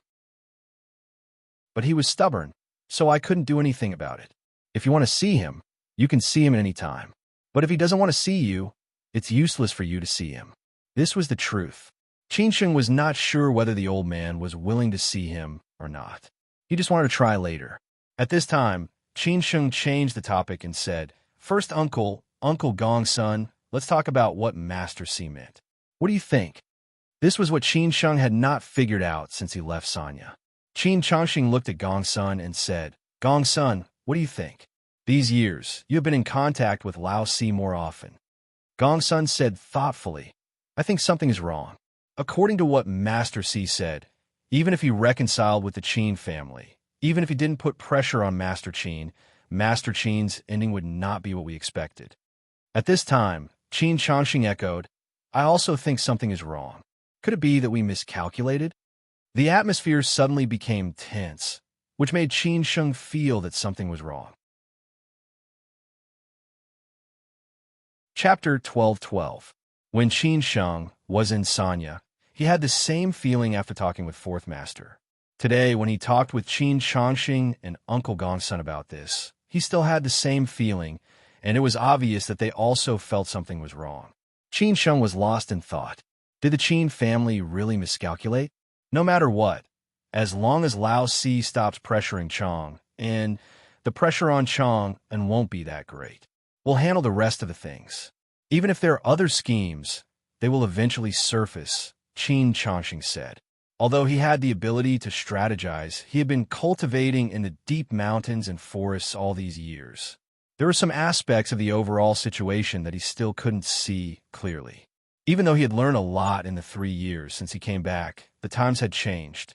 Qin Changxing's biggest advantage was that he could make up for the Qin family's lack of connections and resources after Qin Chang'an lost his power. After all, Qin Chang'an and Qin Changxing's connections belong to different circles, especially Qin Changxing's resources in certain aspects. Although some feelings had faded after being a monk for more than 20 years, he did not ask for help every day. Occasionally, he would still give face to Qin Chang'an for the sake of old friendship. Gongsun echoed, "Well, let's do our job first. Maybe Fourth Master doesn't have too many ideas. It's just that we think too much." Qin Sheng could not say anything. He turned around and thought about what Fourth Master had said. At the very least, Fourth Master should not be scheming. It was just that there seemed to be something missing somewhere else. Every time he felt like he was about to find the key to the problem, he realized that he could not break through that piece of paper. This made Qin Sheng a little crazy. In the evening, Qin Sheng went to pick up Song Ruyu from work. Today was the weekend, so Song Ruyu went directly to Daitai Courtyard Number 1 with Qin Sheng. During this period, Song Ruyu had been busy with work. No matter what she did, she would do her best. On the way back, Qin Sheng asked casually, "Are you busy?" Song Ruyu leaned on Qin Sheng's shoulder and whispered, "It's okay. I just came here to familiarize myself with the work and the environment. I should be busy later. Then you will spend less time with me in the future." Qin Sheng held Song Ruyu's hand and gently stroked the back of her hand with a smile. Song Ruyu teased, "Do you still need my company?" Although he was joking, he had other meanings. Although Song Ruyu had acquiesced in those things, every woman would be jealous. However, since she had acquiesced, Song Ruyu would not really care about it, nor would she always bring these things up to the table. She was very smart and knew what to do. Only in this way would Qin Sheng feel that he was in the wrong. Qin Sheng smiled bitterly as he said, You are my wife. Even if you don't accompany me, I have to accompany you. However, when you're busy in the future, it seems that we will have to be a weekend couple. Don't you men like freedom? Isn't that great? Song Ruyu said softly. Qin Sheng did not dare to nod. He had no choice but to say, "I'm not. I can't wait to be with you every day. Anyway, when I miss you, I'll go to you." Song Ruyu didn't say anything. Although she might be busy with work, she was qualified to decline many useless social engagements. That was because she didn't need to waste time on such things. All she needed to do was to do her job well. "What's for dinner? You must be hungry," Qin Sheng asked with a smile. Song Ruyu had never been like other women who always shouted that they wanted to lose weight. Her life, diet, exercise, and rest were very regular. She ate when it was time to eat, slept when it was time to sleep, exercised when it was time to exercise, worked when it was time to work, and read books or occasionally watched movies or went shopping in her spare time. Such a woman seemed a little unreal. Song Ruyu thought for a moment and said, "Crayfish." Upon hearing this answer, Qin Sheng immediately agreed. Ha, I think it's okay. I haven't eaten crayfish for a long time. Let's go to Hu Xiaolong. Crayfish that don't peel their own shells have no soul. Song Ruyu pursed her lips and smiled. Although Hu Xiaolong was relatively famous and the crayfish were all peeled, Song Ruyu still liked to peel them herself. Qin Sheng said happily, "It seems that you have a place to recommend. Follow me," Song Ruyu said with a smile. Half an hour later, Song Ruyu took Qin Sheng to a crayfish restaurant not far from Gue Street. She said that it was opened by a friend of hers who liked to eat crayfish. This friend had eaten crayfish all over the country and finally opened this crayfish restaurant by combining the different characteristics of different places. The crayfish restaurant was located in a courtyard in an alley. It was not a special place, but the taste was good. Therefore, there were many customers in the evening. Song Ruyu had already informed her friend. Otherwise, they would definitely have to wait in line to come here at this time. After they arrived, they went straight in. When Song Ruyu's friend saw them, she greeted them politely and teased them with a smile. "This is the first time that Ruyu has brought a man here. Why don't you introduce him to me?" "My husband, Qin Sheng," Song Ruyu took the initiative to say. This introduction could be said to be simple and direct. Her friend was just an ordinary friend, not a person in the circle, so she didn't know her identity. Upon hearing this, the handsome boss was surprised and said, "Bro, I really envy you. How did you get my goddess?" Qin Sheng deliberately joked, "She chased me." The boss was stunned by Song Ryu's words. However, Song Ryu gently pinched his waist like a tigress. Qin Sheng immediately showed his teeth in an exaggerated manner. The boss did not say anything more. He randomly arranged a table for Qin Sheng and Song Ryu. He also knew that this goddess did not like to be disturbed, so he did not come again during this period. Song Ryu ordered 3 lobsters, 1 ordinary spicy, 1 with garlic, and 1 with egg yolk, which was her favorite. After the 3 lobsters were served, Qin Sheng put on his gloves and began to eat. He could not help but praise, "The taste is really good." Song Ryu also ate slowly and occasionally peeled the lobsters for Qin Sheng. Qin Sheng casually asked, "There is something I have to discuss with you." Song Ryu looked up and asked, "About Grandma?" Qin Sheng whispered, "You already know. My parents called me and told me. I went to the hospital to see Grandma 2 days ago." Song Ryu answered truthfully. Qin Sheng asked, "What do you think about bringing forward the date of our wedding?" Song Ryu sighed and said, "I don't know how long Grandma can hold on. Her biggest hope is to witness our wedding, so I have no problem with bringing forward the date of our wedding. I also asked my parents, uncle, aunt, and small aunt to discuss it. I think it will be at the end of next month at the earliest." Qin Sheng nodded silently and said, "It seems that we have to hurry up and prepare for some things. For example, we should inform our friends in advance." In fact, Qin Sheng knew that Song Ryu would not have any problem with it, but he took the initiative to ask Song Ryu, which showed his respect for her. Song Ryu also nodded silently. Their wedding was different from other weddings. There would be more VIPs attending the wedding, so it was not a small matter to inform their friends, because they had to submit the list to the elders for approval. As for other things, Qin Sheng and Song Ryu did not need to worry about them, because so many people would take care of it for them. They only needed to go through the procedures. In the evening, Qin Sheng would stay in Daiyutai, courtyard number 1. He would stay here whenever he came back. After all, this was his and Song Ryu's home. The next day, Qin Sheng accompanied Song Ryu to visit Old Master Song. Compared with the old lady, Old Master Song's body was still healthy.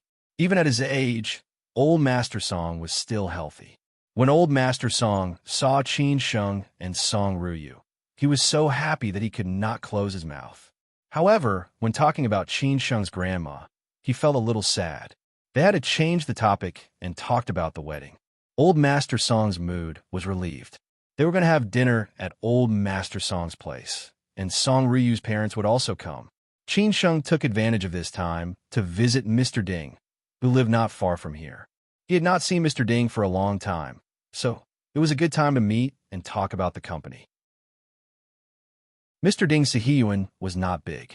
After all, he was the only one living there. It was clean and tidy, without many flowers and plants. However, there were a lot of stones and a few stone tablets. When Qin Sheng and Mr. Ding were sitting in the yard drinking tea and chatting, Mr. Ding asked Qin Sheng about his busy days. He knew that Qin Sheng had gone to Sanya to meet Master C, so he took the initiative to ask about his meeting with Master C. Qin Sheng felt that Mr. Ding had a broad vision and a unique way of looking at things. So he took the opportunity to tell Mr. Ding about his meeting with the 4th Master, as well as his doubts, as well as the doubts of his first uncle and Uncle Gong's son. After that, Mr. Ding was also lost in thought, just like what Qin Changxing and Gong's son had heard from Qin Sheng. Time passed unconsciously. Qin Sheng was also a little anxious. About 20 minutes had passed. Mr. Ding suddenly said, "I see." Qin Sheng immediately asked excitedly, "Mr. Ding, what on earth is going on?" However, Mr. Ding was a little relieved and a little dull. He sat down on the chair and said blankly, he knew this would happen. Qin Sheng was confused. He did not know what was going on with Mr. Ding. Mr. Ding said bluntly, "I'm not sure.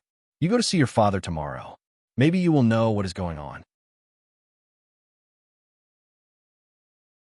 Chapter 12:13. Qin Sheng admired Mr. Ding because Mr. Ding looked at problems from a different height. Just like in those days, he did not only look at the development of the Chong and system from the standpoint of the Chong and system. Instead, he focused on the process of history and the development of the times to formulate the development of the Chong and system. As Mr. Ding always said, the development of a person or a family or a company could not be achieved only by the efforts of a few people. The fate of more countries and the process of history were closely related. Just like the saying that everyone was familiar with: when the wind blew, even a pig could fly. This was also what the old professor had said. The foundation of economics was political economy. Moreover, Mr. Ding used to be in the system, and he had always been close to the big shots in the system. Those peers who were high-spirited with him in the past were now high-ranking officials of the frontier provinces, and they were also policymakers and executors. Policy was the most important thing. Any policy could affect the fate of thousands of people and enterprises. No matter which company it was, it needed to pay close attention to the trend of the policy. And Mr. Ding knew this better. Therefore, Mr. Ding could understand more practical and far-reaching things. Unlike many people who had resources and connections, even if they got the news, they could not see more long-term things. This was also the reason why Qin Sheng came to Mr. Ding. Now, Mr. Ding really saw things that others could not see. However, Mr. Ding seemed to be unwilling to talk about these things, which made Qin Sheng a little confused. Qin Sheng frowned and said, "Uncle Ding, you'd better speak frankly." Especially when Mr. Ding said that he had already known this result, Qin Sheng could not help but feel a little worried. Mr. Ding was a little hesitant. He was afraid that something would hit Qin Sheng. It was like you had worked hard for something for a long time and finally found that you could do nothing about it. And the person involved had already known the result and accepted it calmly. Seeing that Mr. Ding wanted to say something but stopped on second thought, Qin Sheng continued to ask, "Uncle Ding, just say it. No matter what it is, I can accept it." Mr. Ding let out a long sigh and said, "In this case, I will say it. As for whether it is true or not, you may know after you meet him." Qin Sheng nodded silently. He was also mentally prepared. Mr. Ding poured a cup of tea for Qin Sheng, picked up a piece of fruit, and said while eating, "I mean, your father has seen through everything long ago. It should be after the accident in Chong, and he struggled for a long time and figured out the mystery behind it. Then he took the initiative to give up the control and let the Qin family get out of it unscathed. In the end, he sacrificed himself. If not, I really don't understand why your father gave up the Chong and department so easily. Your father collapsed just like that? Other people might think that your father isn't as powerful as they thought after this incident, but I don't think so. Others might not know how your father got through all these years and how many people he interacted with, etc., but I know very well. If your father really wanted to fight with them, the result might not be certain," Mr. Ding said slowly. These were all the findings he had just made after reviewing all the matches. Qin Sheng was not surprised after hearing that. He said in a low voice, "Uncle Ding, I know what you said. This is also our speculation. What I want to know now is, why did Fourth Master say so?" Indeed, what Mr. Ding said was what the Qin family had guessed long ago.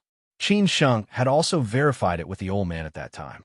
Mr. Ding stood up again, looked into the distance, and said, "This is the cause. What I want to say next is what happened later. That is, your father already knew who the opponent was, knew what kind of pressure he would face, and was very clear about what kind of role he was playing in it, and calmly played this role. Maybe the Fourth Master didn't understand this until later, so he said these words. What do you mean? Uncle Ding, explain it clearly. Qin Sheng became more and more confused. Who on earth was his opponent? What on earth did Fourth Master understand? Mr. Ding said very seriously, as I said at the beginning, what the Chan department touched was not the interests of any person or family, but the bottom line of the country. That's why the Chan department was destroyed. I thought that your father didn't understand it before. Now it seems that I am confused. Your father understood it long ago, so he easily let it go. Continue from here, you can understand who your father's real opponent is. So he didn't have the strength to fight back, so he calmly let it go. Do you know that killing a chicken to warn the monkey? Your father is the monkey, and he is willing to be the monkey. Or in other words, your father is the bait, and he is willing to be the bait. Those tycoons just want to see how many fish will be hooked. Unfortunately, Fourth Master is one of the baits, or the Qin family is also one of the baits, Mr. Ding said with a chill on his back. This was a very big game of chess, and the person who set this game was not one person at all. It could be said that Qin Chang'an was also one of the chess players, and he was one of the chess pieces. Not only Mr. Ding felt a chill on his back, but Qin Sheng also broke into a cold sweat after hearing this. At this time, he already knew what Mr. Ding wanted to say, but he didn't point it out. But no matter how stupid Qin Sheng was, he also understood. Mr. Ding, who had always been gentle and elegant, stared at Qin Sheng and said, "That's why I said that your father knew his result from the very beginning. No matter how much pressure Fourth Master or other parties put on him, this result could not be changed at all. That is to say, no matter how hard we tried, this result could not be changed." Now, do you understand what I mean? How could Qin Sheng not understand at this time? He suddenly thought of what the old man said to him when he went to see the old man for the first time. It seemed that the old man had been very clear at that time, and more clearly, he knew that it was impossible for Qin Sheng to not make trouble, so he didn't try to persuade him. Qin Sheng said with some relief, "I understand, Uncle Ding." Mr. Ding patted Qin Sheng's shoulder and comforted him. "Maybe I guessed wrong. When you see him, you will know the truth." Okay.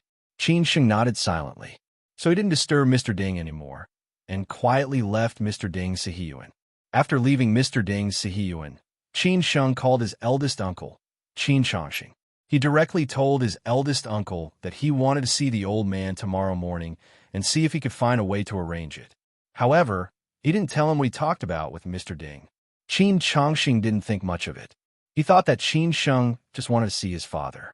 After all, they didn't allow him to see his father before. In the evening, Qin Sheng accompanied the old master and Song Ruyu's parents to have dinner in the Song family Sihiyuan. Except for them, there was no one else. It seemed that Song Hushing no longer interfered in the affairs between Qin Sheng and Song Ruyu. Besides, he was also busy with his official career. Qin Sheng had gradually adapted to his role in the Song family. At least in the eyes of the Song family, they were still in love with each other. After all, the Song family knew Song Ryu well. She was a girl who seldom expressed her feelings. They could only see it in specific things. For example, when they were having dinner, Song Ryu kept putting food into Qin Sheng's bowl, which were also Qin Sheng's favorite food. During dinner, they talked about marriage. Song Ryu's parents told them not to worry about anything and to do whatever they needed to do. They said that they would inform them in advance when they needed to do something. Although marriage sounded like a very important thing, and there might be a lot of complicated things for a family like theirs, Qin Sheng and Song Ryu didn't need to worry too much. After dinner, Qin Sheng and Song Ryu saw their parents off and went back to the number 1 courtyard in Daitai. On the way back, Song Ryu told Qin Sheng that she had informed him in advance that her teacher wanted to meet Qin Sheng. The specific time had been set, which was around the next weekend. She asked Qin Sheng to be prepared in advance. Qin Sheng was already prepared. After all, it would happen sooner or later. Song Ryu's teacher wanted to meet him because he wanted to know more about him and check on Song Ryu's background. There would be no other reason. Qin Sheng admired Song Ryu very much. She was a big shot that he had to look up to. He was looking forward to the meeting. Maybe he could learn more from her. After all, she was a big shot who had reached the top of the pyramid. If it had been in the past, Qin Sheng might have been very nervous to meet such a big shot. But now, he had been used to such big shots, so he was very calm. "Your teacher wants to meet me. How dare I refuse? Shall we go together?" Qin Sheng said, half-jokingly. Song Ryu said lightly, "He wants to meet you alone. I won't go. He will send a car to pick you up." This news surprised Qin Sheng. He had thought that Song Ryu would go with him, but he didn't expect that she would only see him. Was there a deeper meaning? Maybe he was thinking too much. If Song Ryu went with him, she might not be able to ask him some questions. Anyway, he would be familiar with her sooner or later. It was okay to meet her alone now. Lying on the bed at night, Qin Sheng was still thinking about what Mr. Ding had said today. It seemed to have opened his eyes again, letting Qin Sheng see clearly the truth behind the fog, and more aware of what he should do in the future. Although it was such a simple thing, Qin Sheng connected many things together and the more he thought about it, the more thorough he became. He understood and was afraid, but he was glad that at least he would take fewer detours in the future. Seeing Qin Sheng in a daze, Song Ruyu frowned and asked, "What are you thinking about?" Qin Sheng came to his senses and said, "Nothing. I'm going to meet the old man tomorrow. I'm thinking about what to talk to him about." "You want to meet Uncle Qin?" Song Ryu asked in surprise. Qin Sheng nodded slightly. Song Ryu thought for a moment and said, "Do you need me to go with you?" Song Ryu hadn't seen her future father-in-law for a long time. The last time they met was a few years ago. At least, they hadn't seen each other since she confirmed her relationship with Qin Sheng. Qin Sheng thought about it and said, "No, I'll see you next time." Since Qin Sheng said so, Song Ryu didn't say anything more. Nothing happened that night. The next day, Qin Sheng went out after breakfast. Chapter 12:14. I don't want to either. Song Ryu got up early in the morning and prepared breakfast for Qin Sheng. She knew that Qin Sheng was going to meet the legendary man who used to be his uncle and was now his father-in-law. She could tell that Qin Sheng was in a heavy mood, so she didn't mention it. After breakfast, Qin Sheng didn't leave immediately. Instead, he took the initiative to wash the dishes and clean up the kitchen. He also told Song Ryu that he wanted to eat Shaanxi cuisine. He missed the taste in Shaanxi, such as hot and sour cabbage, stir-fried eggs with pepper, celery salad, and so on. He said that if he came back early, he would cook for Song Ryu. Song Ryu smiled and said that she would go to the supermarket early and wait for Qin Sheng to come back and cook. When they parted, Song Ryu took the initiative to hug Qin Sheng and left a gentle kiss on his lips. It seemed that she was communicating with Qin Sheng with her eyes, asking him to adjust his mentality as much as possible. As always, just like the previous few times, Qin Sheng still arrived at the designated location and was then taken to a special place by the designated vehicle. So far, he had not been able to tell where the place was. It could be seen that the driver had gone through strict training and had a strong anti-reconnaissance ability. Qin Sheng felt that even if people knew that place, who would dare to go there and make trouble? Even he didn't dare to do that, let alone ordinary people. Of course, those who could be locked up in that place were not ordinary people. They should all have a certain level. Of course, the case of the old man hadn't come to a conclusion yet. He was still nominally cooperating with the investigation, so he could be locked up in that place. After a period of time, he would probably be transferred to Yinjiao Town. As for how many years he would stay there, he didn't know. Maybe he could meet some old friends. When Qin Sheng sat here, it was already more than an hour later. He sat there quietly and didn't ask too many questions. Even if he did, no one would tell him. It would be a lie to say that he was not excited to see the old man again after more than 3 years. He wanted to be calm, but this was his biological father. How could he not be excited? After waiting for more than 10 minutes, the door of the room with the scenery outside the window was finally opened. However, the window was completely closed and couldn't be opened from the inside. Obviously, it was prepared. Compared to the room he stayed in last time, the environment of this room was obviously better. When Qin Sheng stood up slowly, he saw the old father, who was both familiar and strange at the same time, being led into the room by 2 staff members. Their eyes met, and they stopped making eye contact. Finally, they smiled in relief. 3 years later, he would be old. His head of white hair was extremely eye-catching. Compared to last time, there were many more wrinkles on his face, especially at the corners of his eyes and on his forehead. Apart from that, there seemed to be no other changes. Even so, his mental state didn't seem to be dispirited. Instead, he seemed to be in high spirits, and his eyes were shining brightly. His gait was also very steady, and it seemed that his body was quite strong. He must have exercised regularly. "You guys continue chatting. Call us if you need anything," the staff member said and left. After the staff left, Qin Sheng called out slowly, "Dad." Qin Chang'an sat down by himself and smiled bitterly as he said, "It seems that your eldest uncle can't change your mind. I don't want you to come, but you just have to come." From the moment he arrived here, he didn't like people visiting him, even if they were close to him. He hoped that others would forget him and slowly forget his existence. However, how could it be like this? Other friends could be slowly forgotten, but how could his relatives forget him, such as his biological children?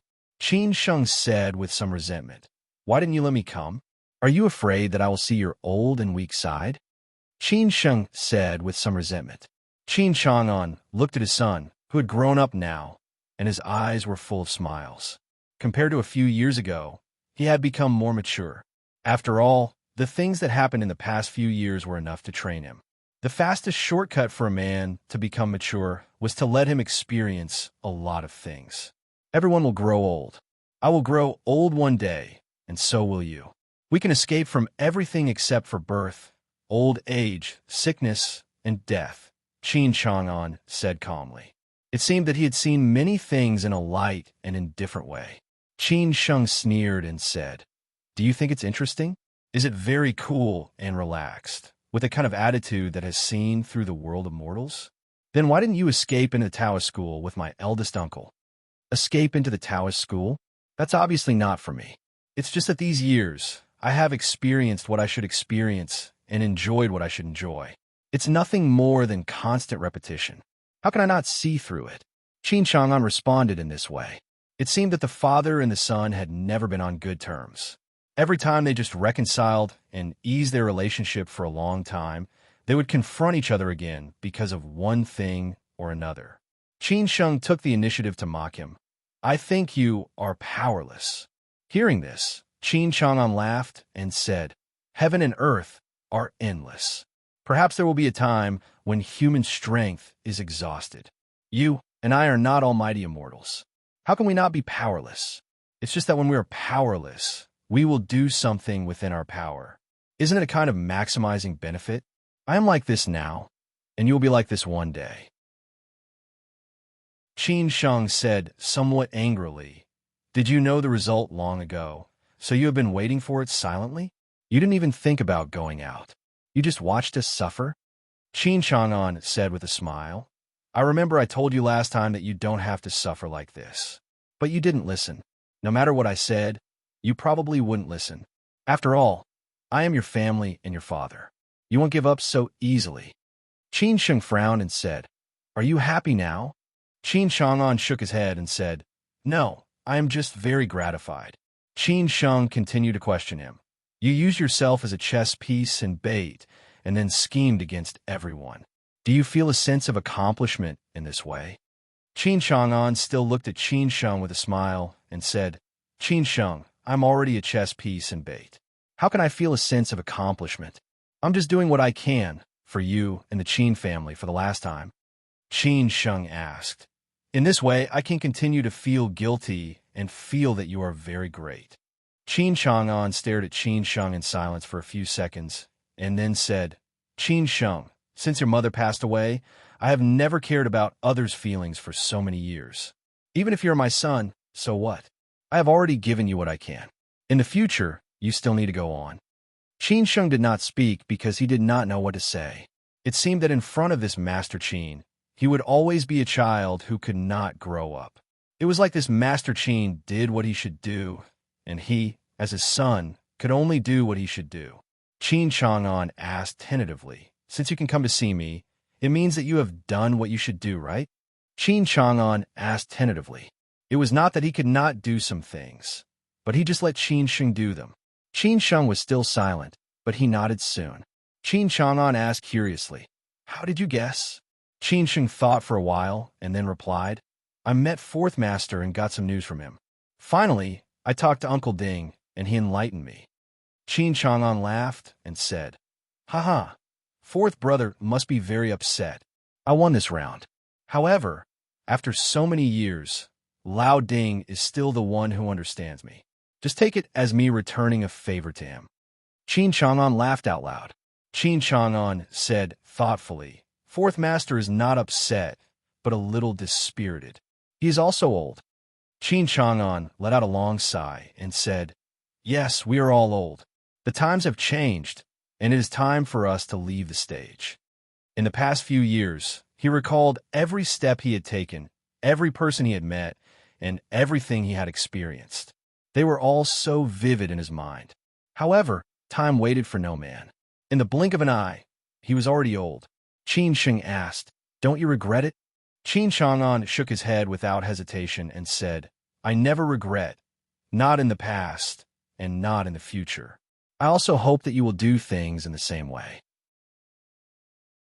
There should be no regret in life, because regret is useless. So when you make a decision, you should think of all the results, good or bad, and so on, so that you will not regret it. What if I die? Qin Sheng had to ask this crucial question. This time, Qin Chang'an did not speak for a long time. After a long time, he said, Help me take care of your sister. In this life, the person I feel the most sorry for is your mother, followed by you and your brother. Qin Sheng said tremblingly, Dad, why do you have to do this? Qin Chang'an laughed at himself and said, I don't want to. This sentence had given Qin Sheng all the answers. At this moment, Qin Sheng seemed to have completely reconciled with this old father. They were silent and looked at each other, but the atmosphere was much more relaxed than at the beginning. Qin Sheng finally understood why those people called him Master Qin. It was not because he had a lot of connections, nor was it because he was all-powerful in the business world, but because this man was really strong. It's time to get married, right? Qin Chang'an did not want to waste the rare opportunity to meet in silence, so he took the initiative to find a topic.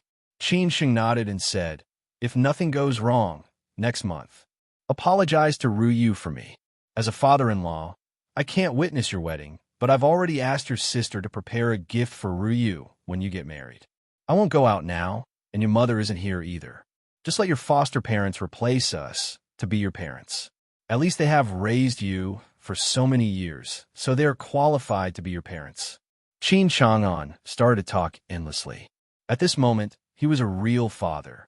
This might be a kind of regret. As a father, he could not attend his son's wedding, and it would be difficult for him to attend his daughter's wedding in the future. So in this life, if there was no regret, there would always be regret. Qin Sheng nodded and said, I see. Qin Chang'an continued to ask, How is your grandmother? I don't know about this period. When I saw your uncle last time, he said she was fine. Although he heard that the old man had seen his uncle, Qin Sheng was not shocked. After all, it was not so troublesome for his uncle to see the old man if he wanted to. Qin Sheng said honestly, Not so good. The doctor said she could not hold on for long, so my wedding with Ru Yu was brought forward. Hearing this, Qin Chang'an was stunned for a moment. After a few seconds, he came to his senses and said, Apologize to your grandmother for me. I didn't take good care of your mother.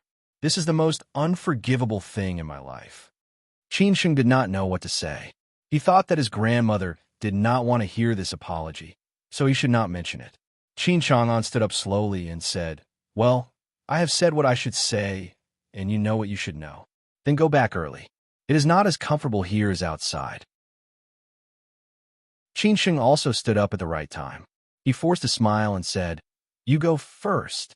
Qin Chang'an hesitated for a moment, but did not refuse. He turned around and left directly. At this time, Qin Sheng could not help but shout again, Dad. Qin Chang'an stopped subconsciously, but in the next second, he continued to walk forward without hesitation. In this life, there was no turning back. He could only move forward. Chapter 12:15. I really didn't want to be pretentious. Qin Sheng didn't understand Qin Chang'an at the beginning, but they reconciled in the end. This was a process that Qin Sheng didn't expect, but Qin Chang'an had already thought of. Qin Chang'an was very clear that Qin Sheng was mature now and could stand on his own. Qin Sheng might not have understood in the past, but he definitely could now. Qin Sheng's vision were not big in the past. Now he had been back for several years, experienced so many things, and got in touch with top bigwigs.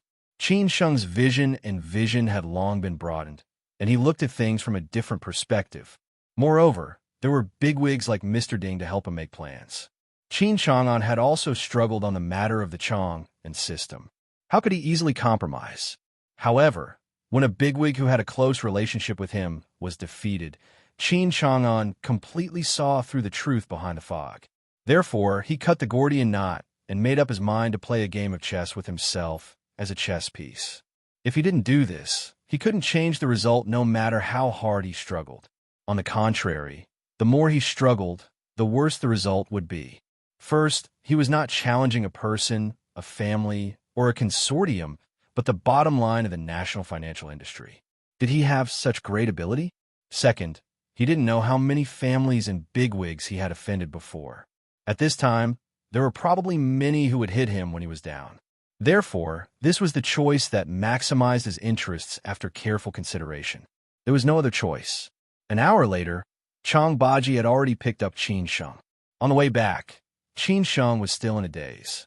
He understood the old man and felt that he was a little aggrieved.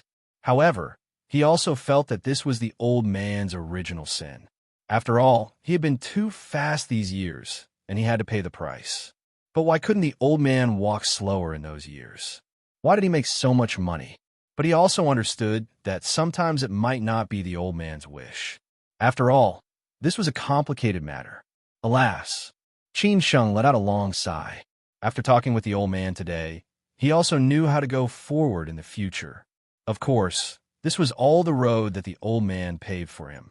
He didn't need to take the detours that the old man had taken before. Fathers always think for their children and grandchildren. Even if you don't want them to think for you, they will still think for you. As soon as he got on the viaduct, when Qin Sheng was in a daze, a Lamborghini roared and drove by quickly, which woke him up. Qin Sheng was indeed a little annoyed by these people who raced on the city roads. If they really wanted to race, they should go to the professional track. That would be awesome. Thinking of this, Qin Sheng, who was feeling depressed, suddenly found a way to vent. He looked at Chang Baji and asked, "Lao Chang, do you know any professional racing venues in the capital?" She turned to look at Qin Sheng and was stunned for a few seconds. Then she said, "Do I look like I know?" Although Lao Chang's driving skills were not bad, he did not like cars that much. His driving skills depended on his understanding of cars and his body's reactions in various aspects. Only then could he go all out in unexpected situations. Qin Sheng made up his mind and said, "That's right. How would you know? I'll ask Chen Bei Wang and ask him to get 2 cars here. Let's race today." Qin Sheng called Chen Bei Wang because he wanted Chen Bei Wang to ask him. Unexpectedly, Chen Bei Wang directly told him that the best choice was the Golden Gang International Racetrack, which was the most professional racetrack in the capital city. He happened to know the boss there. Therefore, Qin Sheng asked Chen Bei Wang to arrange it and asked Chen Bei Wang to come and play with him when he was free. He also asked him to borrow a few cars to drive here. After all, in such a professional racing track, how could they be happy without high-performance sports cars? The Golden Gang International Racing Track was located in Jinjiang Township, northeast of Chaoyang District, which was also known as the Golden Gang Auto Park. The track was designed by Michael McDonough, an Australian professional designer, and it was a third-class track that met the FIA's track safety standards. It was 39 kilometers long, with the narrowest road being 12 meters and the widest 20 meters. The traffic here was relatively convenient, and it was relatively close to the airport. Therefore, various international competitions were held all year round. When Qin Sheng and Chang Baji arrived here, there was already a staff waiting for them. This staff member was the vice president of the Golden Gang Auto Park. After Chen Bei Wang called the boss behind them, the boss had already arranged it for him. "Qin Sheng, there are still some customers playing on the track at this time. When it starts at 3 o'clock, it will be our booking time," Vice President Liu, who was in his 30s, said with a smile. There was still half an hour before 3 o'clock. Qin Sheng said with a smile, "It's okay, we can wait. Our car hasn't arrived yet." Vice President Liu was also a business manager in the workplace. Of course, he could see that the young man in front of him was either rich or respectable. Not to mention that he could make the boss of the holding company behind Golden Gang call to arrange it. The Bentley they were riding in was not affordable for ordinary people. "Mr. Qin, do you need me to show you around first?" Vice President Liu said with a smile. Naturally, he wanted to build a relationship with such a rich kid. However, Qin Sheng did not like to be disturbed.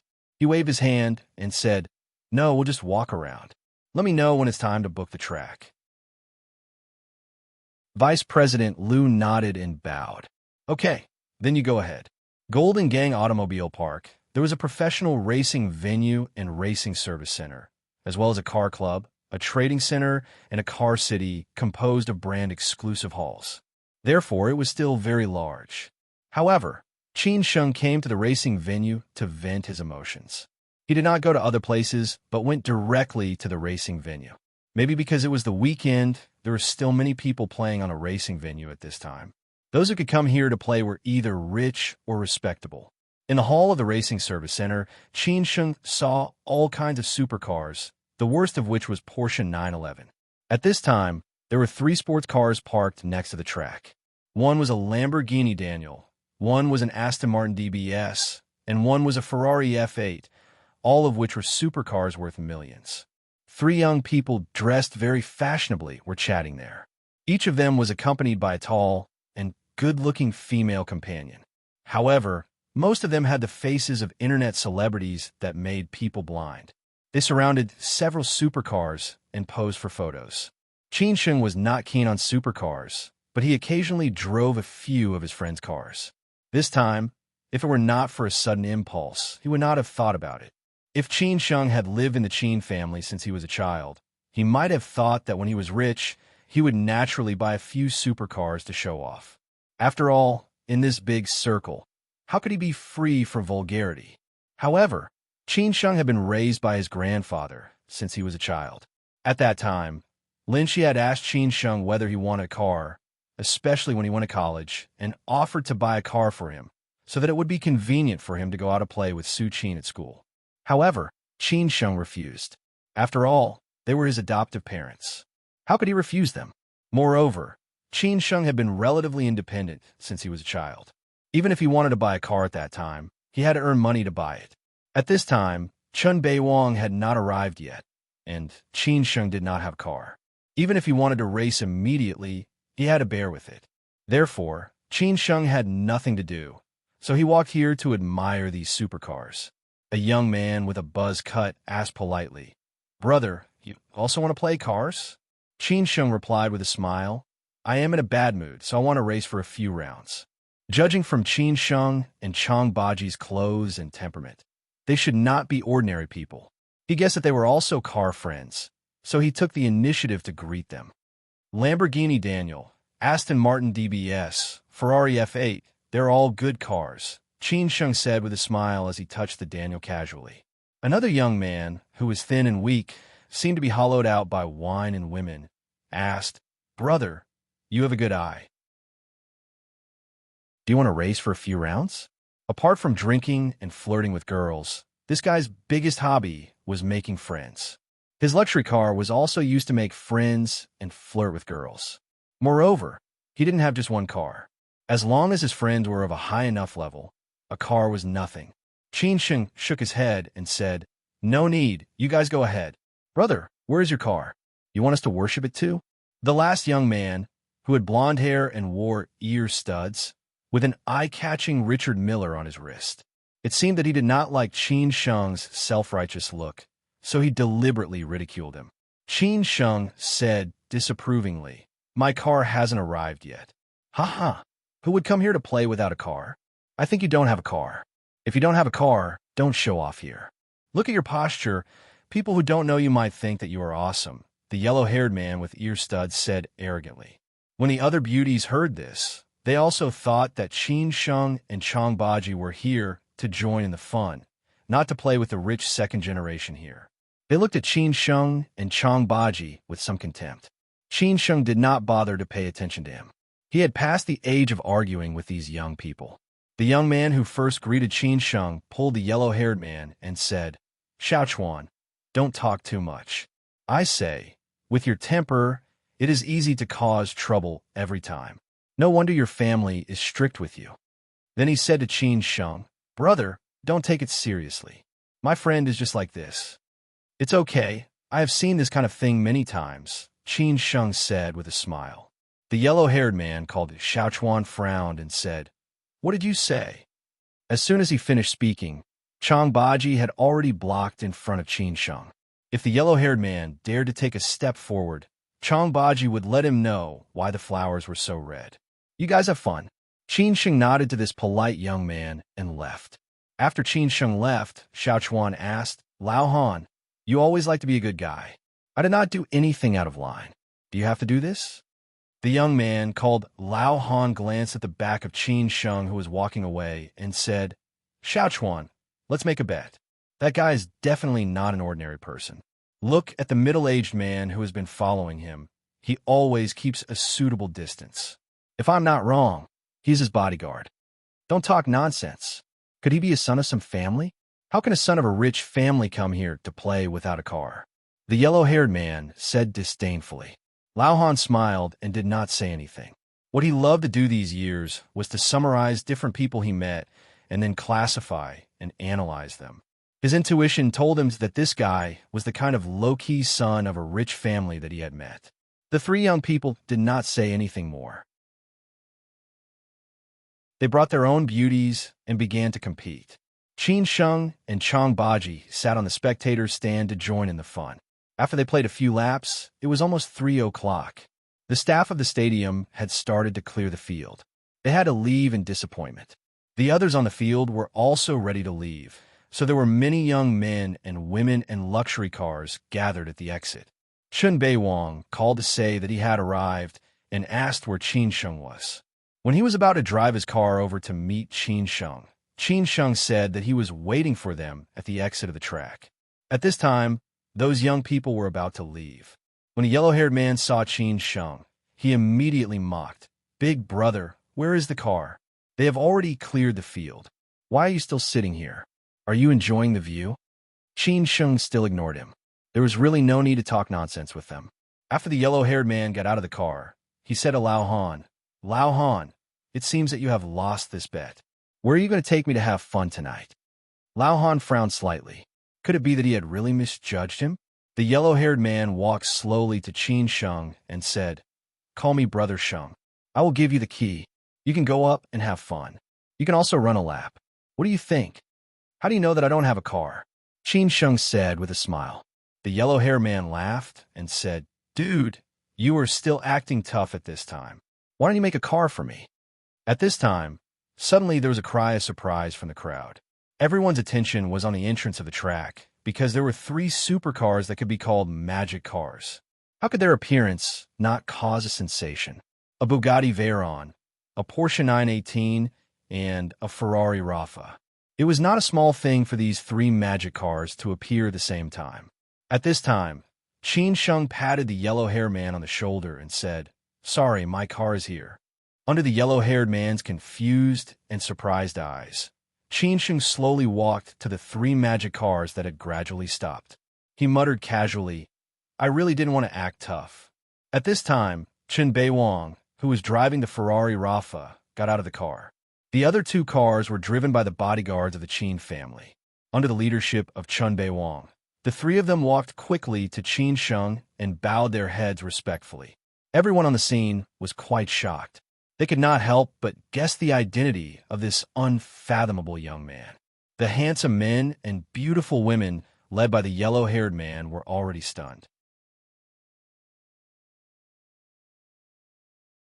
Chapter 12:16. An unexpected incident. Bugatti Veyron, commonly known as the Big Fat Dragon, was the world's top sports car. It only needed 5 seconds to accelerate to 100 kilometers, and its top speed could reach more than 400 kilometers per hour. The most important thing was that the cheapest version was more than 20 million in China, and the high-performance version was more than 40 million, such as the one Chun Bei-wang borrowed today. Porsche 918, one of the 3 legendary cars, was the flagship brand of Porsche sports cars. It could accelerate to 100 kilometers in 8 seconds, and its top speed could reach 380 kilometers per hour.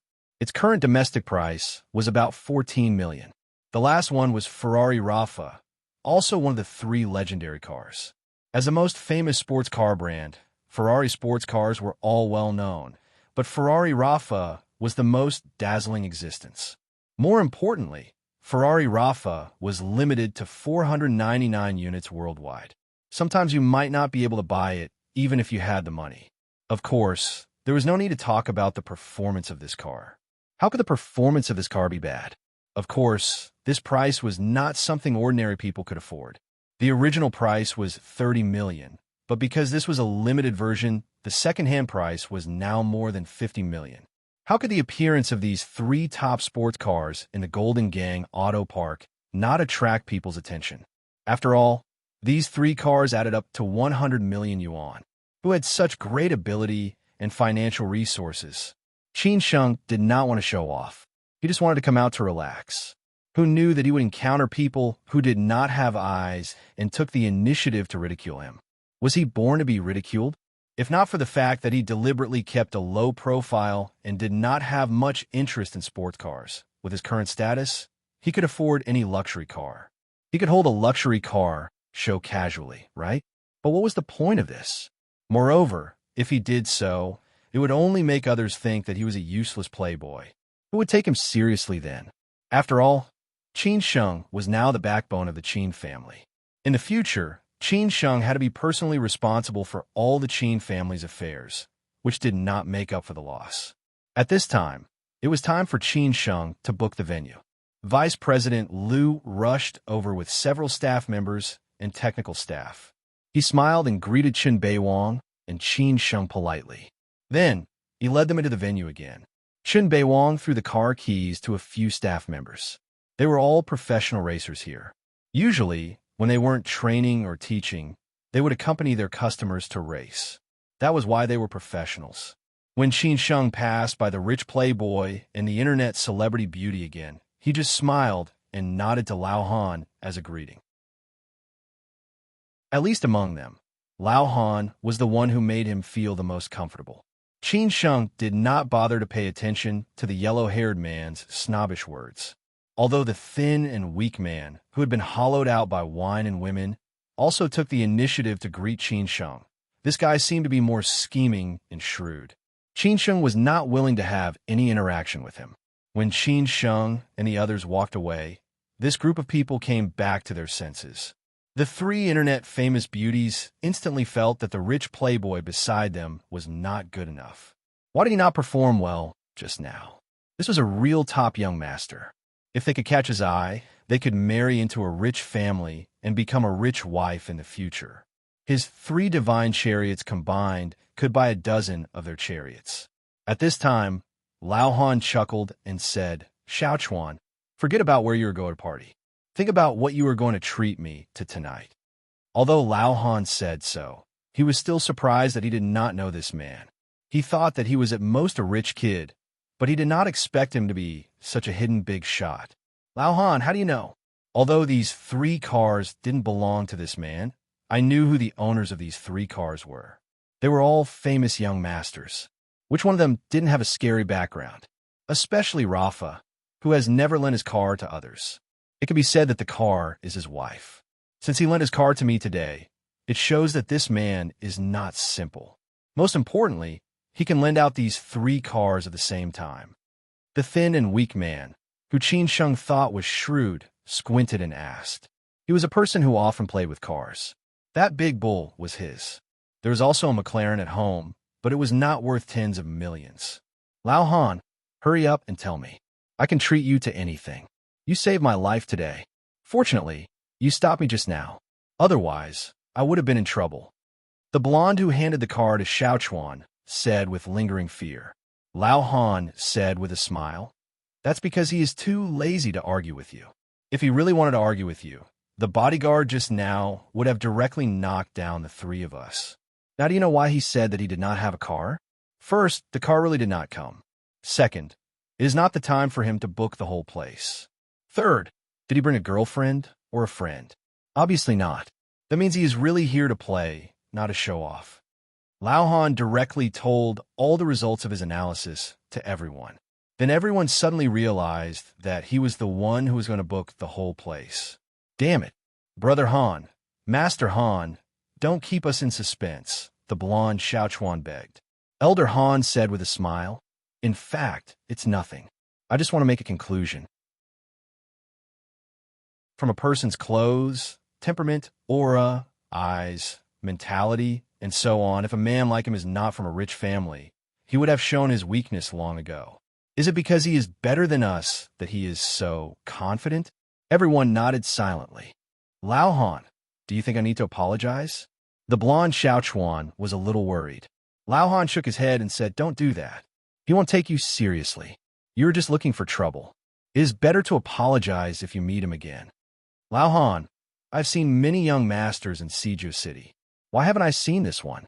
The skinny man asked with a frown. Lao Han said, disapprovingly, there are so many people in Siju City. Have you seen all of them? We are not qualified to meet those big shots who can keep a low profile.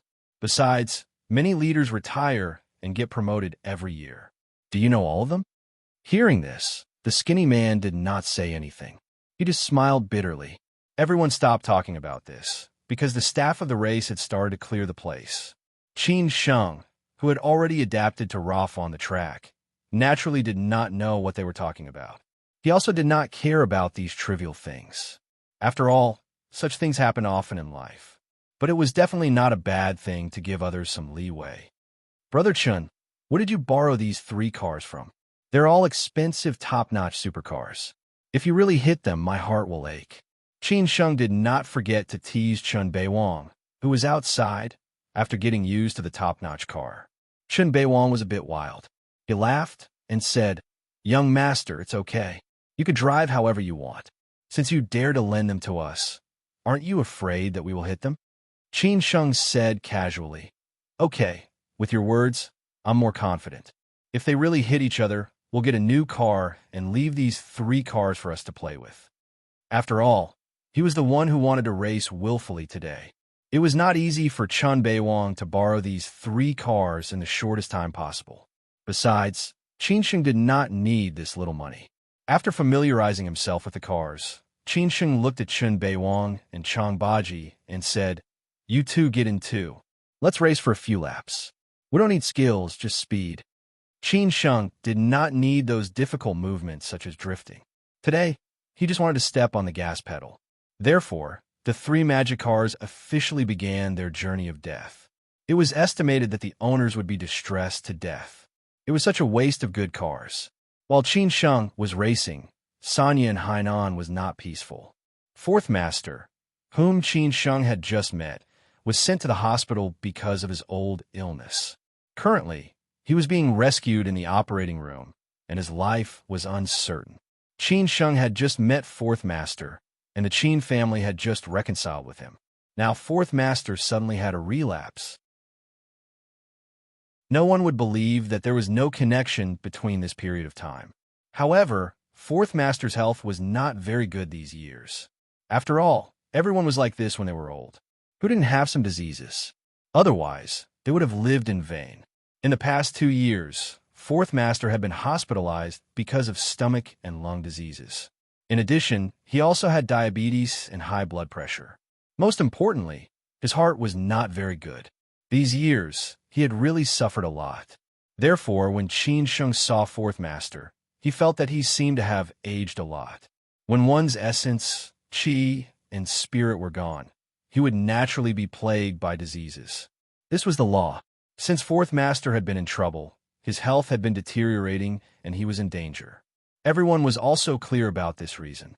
However, 4th Master was not considered old, and the medical conditions were better now. 4th Master was not worried about medical resources, so everyone did not take it seriously. At 3:30 p.m., there was a sudden problem with the operation. The doctor issued a notice of critical illness and, at the same time, contacted relevant medical experts to form a consultation team for remote medical guidance. 4th Master's health was not good. The eldest Qin family, who had not left Sanya, began to contact other relevant members of the Qin family. The other members of the Qin family, who were worried about 4th Master's situation, immediately rushed to Sanya. However, the news of 4th Master's operation was temporarily blocked, so others did not know. At 3:40 p.m., the doctor found the eldest Qin family and expressed the consultation team's opinion, which was to stop the operation. The consultation team gathered the top medical experts in the country, not only in Sanya, but also in Beijing and Shanghai. The expert's opinion was that the operation could not be carried out normally. If it continued, the patient would definitely not be able to walk out of the operating room. Therefore, Their opinion was to stop the operation and gather the family members to see the patient for the last time. This was the most helpless decision, and also the most humane one. Hearing this, the eldest Chin family felt like he was struck by lightning. He stood outside the operating room for a long time and did not speak until several doctors woke him up and asked him to make a decision as soon as possible. The eldest Chin family did not put all his eggs in one basket and let the operation continue. In great grief, he agreed to the expert's suggestion and hurriedly called all the relevant members of the Chun family again. This time, everyone was dumbfounded. Some of the family members who wanted to go to Sanya later had to go to Sanya immediately. At the same time, the news spread like wildfire, instantly attracting everyone's attention. This was really an emergency.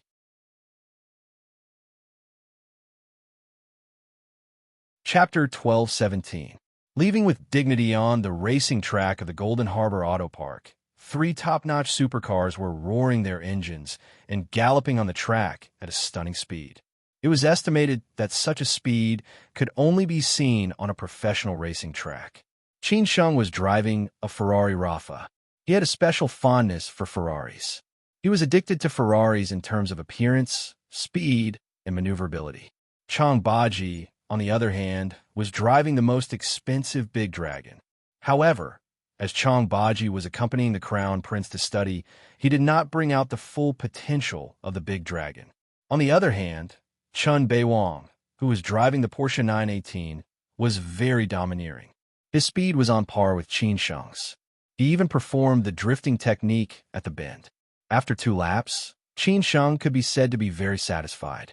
After several cars stopped, Qin Sheng got out of the car and looked at Chun Beiwang and said with a smile, "Brother Chun, your skills are not bad. You used to be a professional driver." Chun Beiwang replied truthfully, "I used to modify cars. It could be considered as a semi-professional driver. Occasionally, I accompanied my friends to participate in racing days or manufacturers' activities." "No wonder. It's not shameful to lose to you," Qin Sheng said with a smile. He turned to look at Chang Baji and said, "Lao Chang, you are so shy that you drive a Bugatti like a little wife. If you don't pay for the collision, why don't you step on the accelerator?" Chang Baji just smiled and said nothing.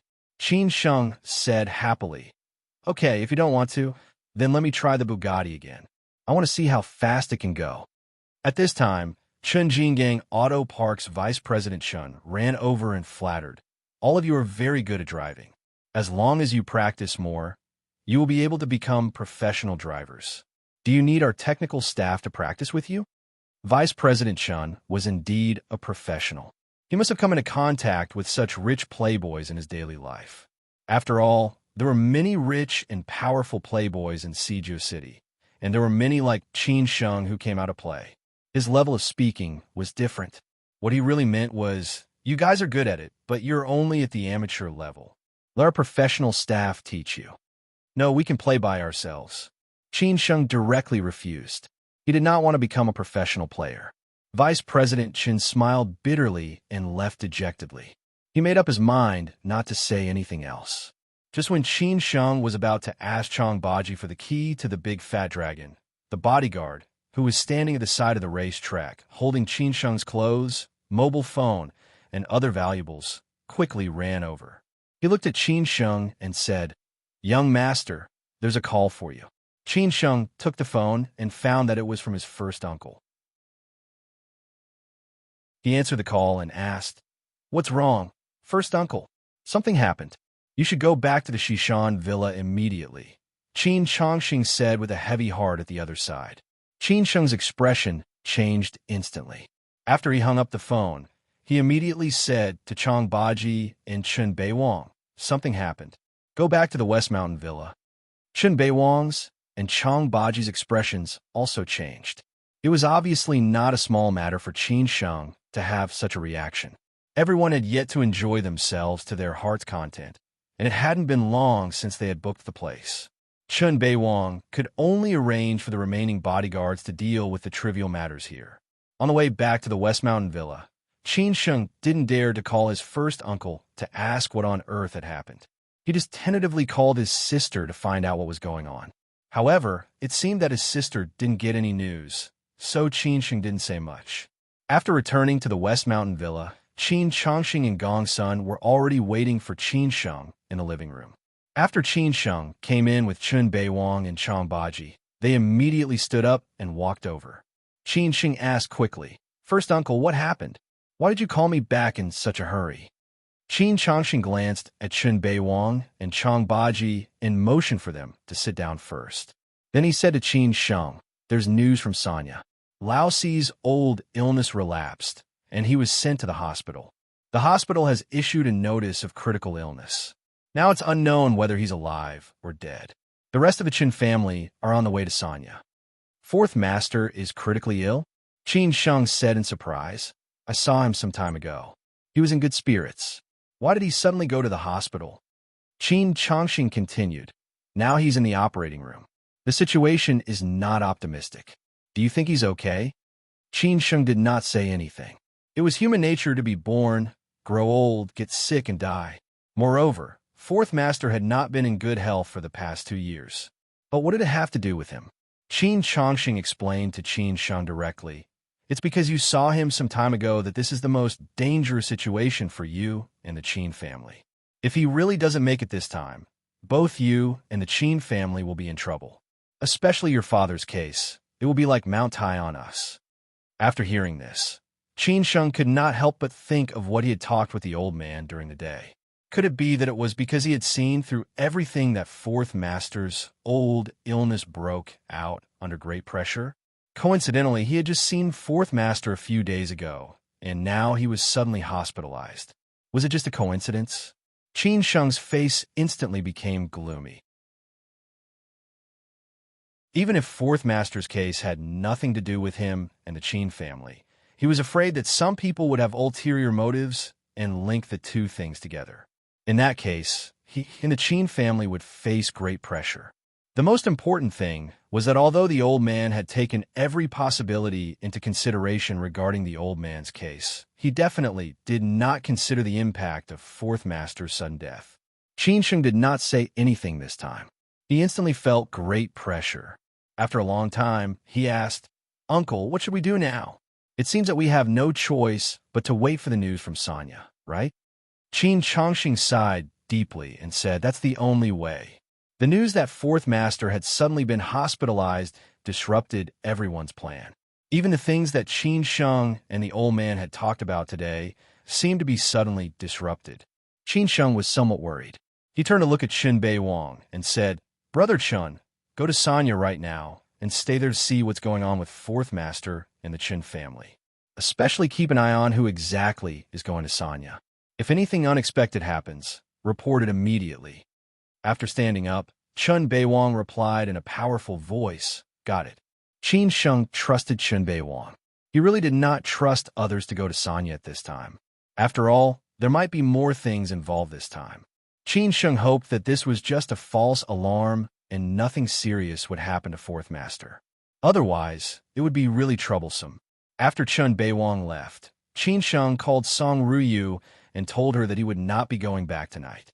Song Ruyu, who had bought the groceries and was waiting for Qin to show off his cooking skills, was a little disappointed. However, after Qin told her something, Song Ruyu stopped thinking about it. Song Ruyu was somewhat worried and asked, "What's wrong?" Qin did not hide it, because he guessed that many people had already heard the news. He said in a low voice, "Fourth Master is critically ill and is being rescued." Song Ryu was stunned for a moment. After a while, she said, "Then I'll come to accompany you."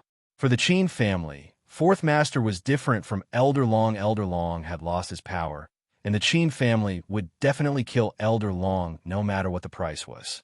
However, the Qin family did not think that much about Fourth Master. After all, the two families have been on good terms for many years. Without the help of the Chun family and Fourth Master, the Qin family could not have risen so quickly.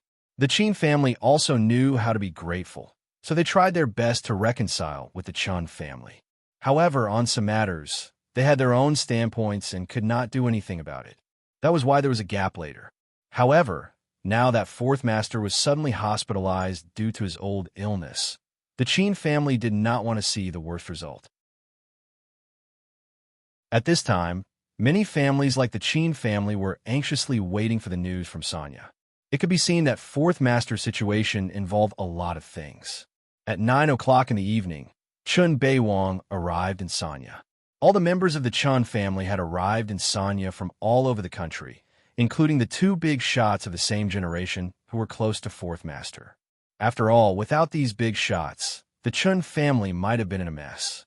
In the hospital lounge, the experts were nervously reporting fourth master's situation to several relatives of the Qin family. At this time, they realized that the situation was more serious than they had thought. The eldest brother of the Chun family had already known the truth, sitting there in a daze with a dull look.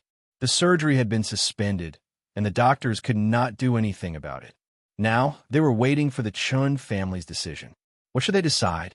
Then, they would continue to maintain this situation, using medical equipment and medicine to keep fourth master alive in a sense. Or should they stop making trouble and let fourth master leave with dignity? The Chun family was in a quarrel. Some people wanted fourth master to live in a sense, while others wanted him to leave with dignity. Both sides had their reasons, and no one could convince the other. In the end, the eldest brother of the Chun family and the two big shots of the same generation in the hospital stood out and chose to let fourth master leave with dignity. So, at 9:40 p.m., the hospital stopped all the measures, and the Chun family announced that fourth master had passed away. Chapter 12:18. What you were most afraid of would happen for a big family. The death of any core figure was an unpredictable loss, especially the death of these leading figures, which would have a long-term impact on the family.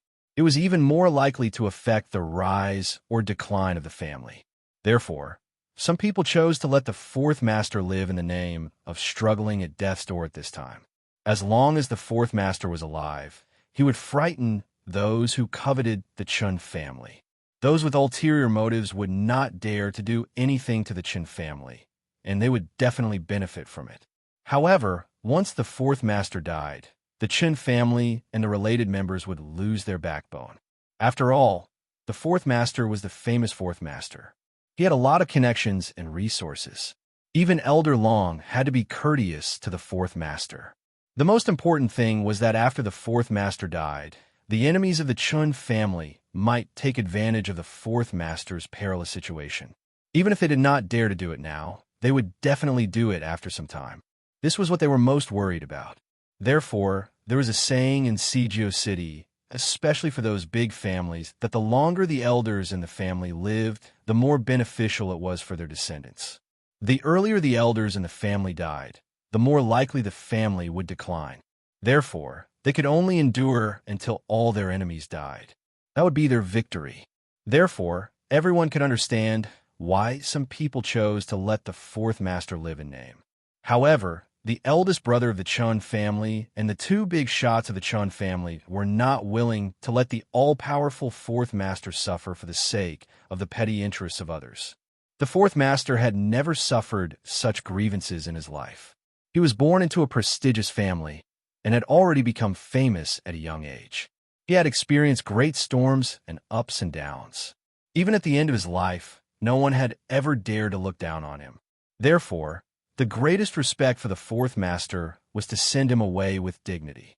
When the Qin family announced that the fourth master died of illness, everyone who had been waiting for the specific news was shocked. No one had expected it to be so fast, so sudden, or so fast. It seemed that they had not come to themselves for a while. In the West Mountain villa of the Qin family in the capital city, Qin Sheng had been waiting for the news from Sanya. Song Ryu stayed by his side. She had heard from others that fourth master was in critical condition and was undergoing surgery, so she knew why Qin Sheng was so worried. She also knew that Qin Sheng had gone to Sanya to see the fourth master some time ago. Now that the fourth master suddenly fell ill and was hospitalized, it was very likely that others would link the two things together. Thinking of the grudges between the Qin family and the Chun family in the past few years, they might think that the Qin family was pressuring the Chun family, which caused the fourth master's old illness to relapse and be hospitalized. After dinner, Qin Sheng stayed in the courtyard all the time. Qin Changxing and Gongsun were in the study, plotting and thinking about what the Qin family should do if the worst happened. It's a little cold outside. Let's go in. I guess there won't be any news for a while. Song Ryu walked out and took a coat for Qin Sheng. Qin Sheng held Song Ryu's hand, shook his head, and said with a bitter smile, "I'm fine. I'm sorry to have delayed you. I'll drive you to work early tomorrow morning." Song Ryu had to go to work the next day. She had planned to go back after dinner, otherwise it would be too urgent to go there tomorrow morning. After all, the traffic jam in Beijing was too serious. However, seeing Qin Sheng's condition, she was a little worried, so she accompanied him. Song Ryu said very considerately, "Let someone drive me there. Don't bother yourself. Have a good rest." Song Ryu was always so considerate. She was a good wife and a loving mother that everyone dreamed of. No wonder there were so many people pursuing her these years. However, most of them felt ashamed and gave up voluntarily. Qin Sheng slowly stood up, put his arm around Song Ryu's waist, and said, "If you have time this weekend, let's go to see the wedding ring. I heard from my sister that it has arrived. This is a ring designed by you. I want to see how beautiful it is." Song Ryu was a little embarrassed. "Don't laugh at me then." "Why would I?" Qin Sheng laughed out loud. At this time, Chang Baji walked out quickly and said, "Qin Sheng, there's news from Sanya.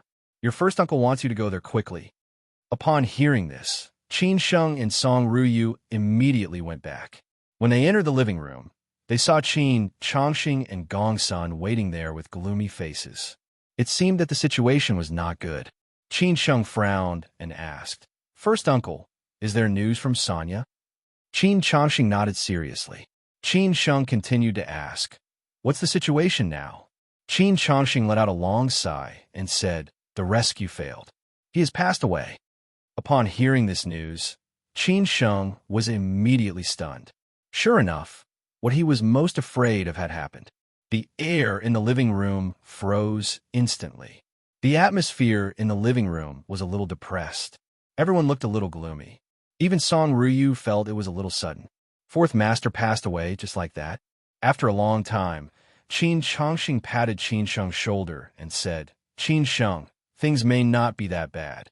Maybe this matter will not have anything to do with the Qin family. After all, Lao Si has been to the hospital several times in the past few years. It is normal for him to die of illness. Or maybe they really thought too much."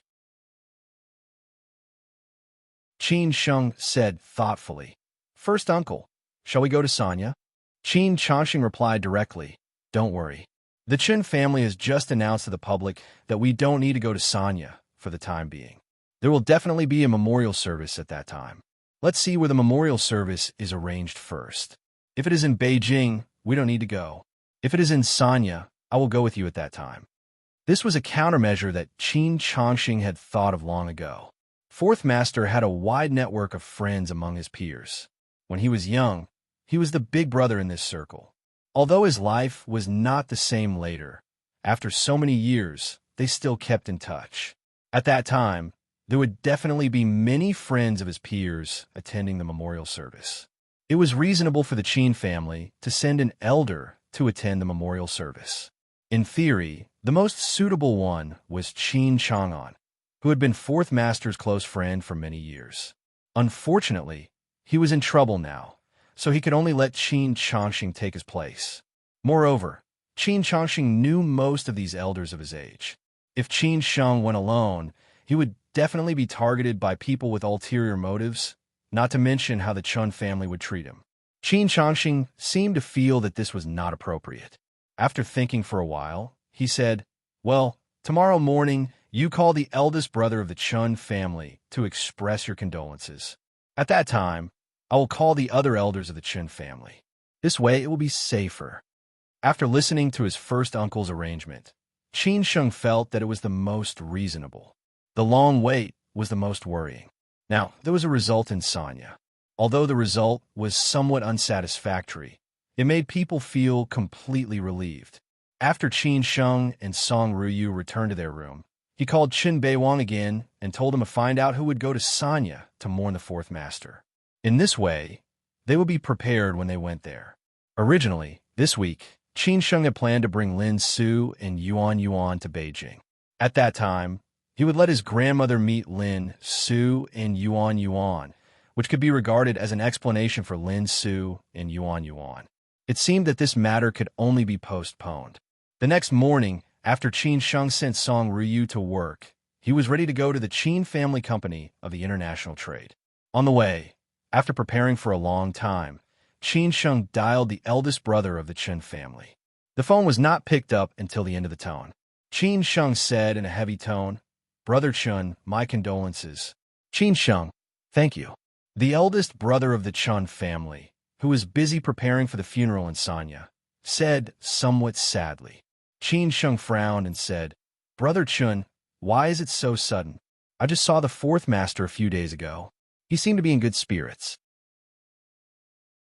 Why did he suddenly become critically ill and hospitalized for surgery? My father has been in poor health these years, so he has been staying in Sanya for a long time to recuperate. These are all old diseases, but no one expected that it would be so sudden." The eldest brother of the Che family said with a long sigh.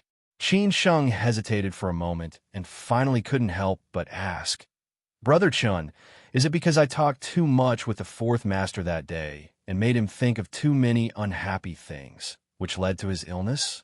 Qin Sheng said this because he wanted to see the attitude of the Chun family. The eldest brother of the Chun family seemed to have guessed Qin Sheng's intention. He was not surprised that Qin Sheng would ask this. He just said, "Qin Sheng, I know what you want to ask. I also know that there must be people out there who will think so. But I was involved in the whole process, so it has nothing to do with you and the Qin family. We all know my father's health condition. You don't have to think too much." After the eldest brother of the Chun family said this, Qin Sheng instantly felt that he was a little bit narrow-minded.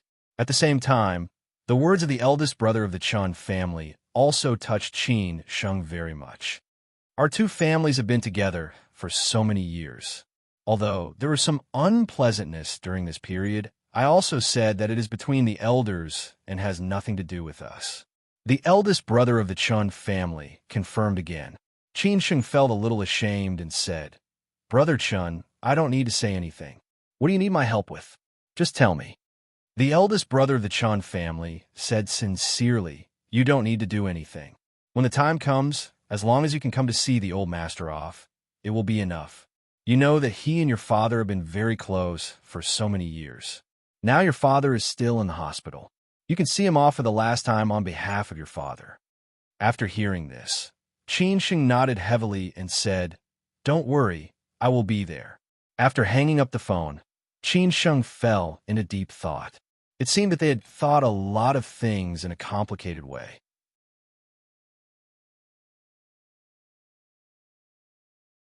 Chapter 12:19.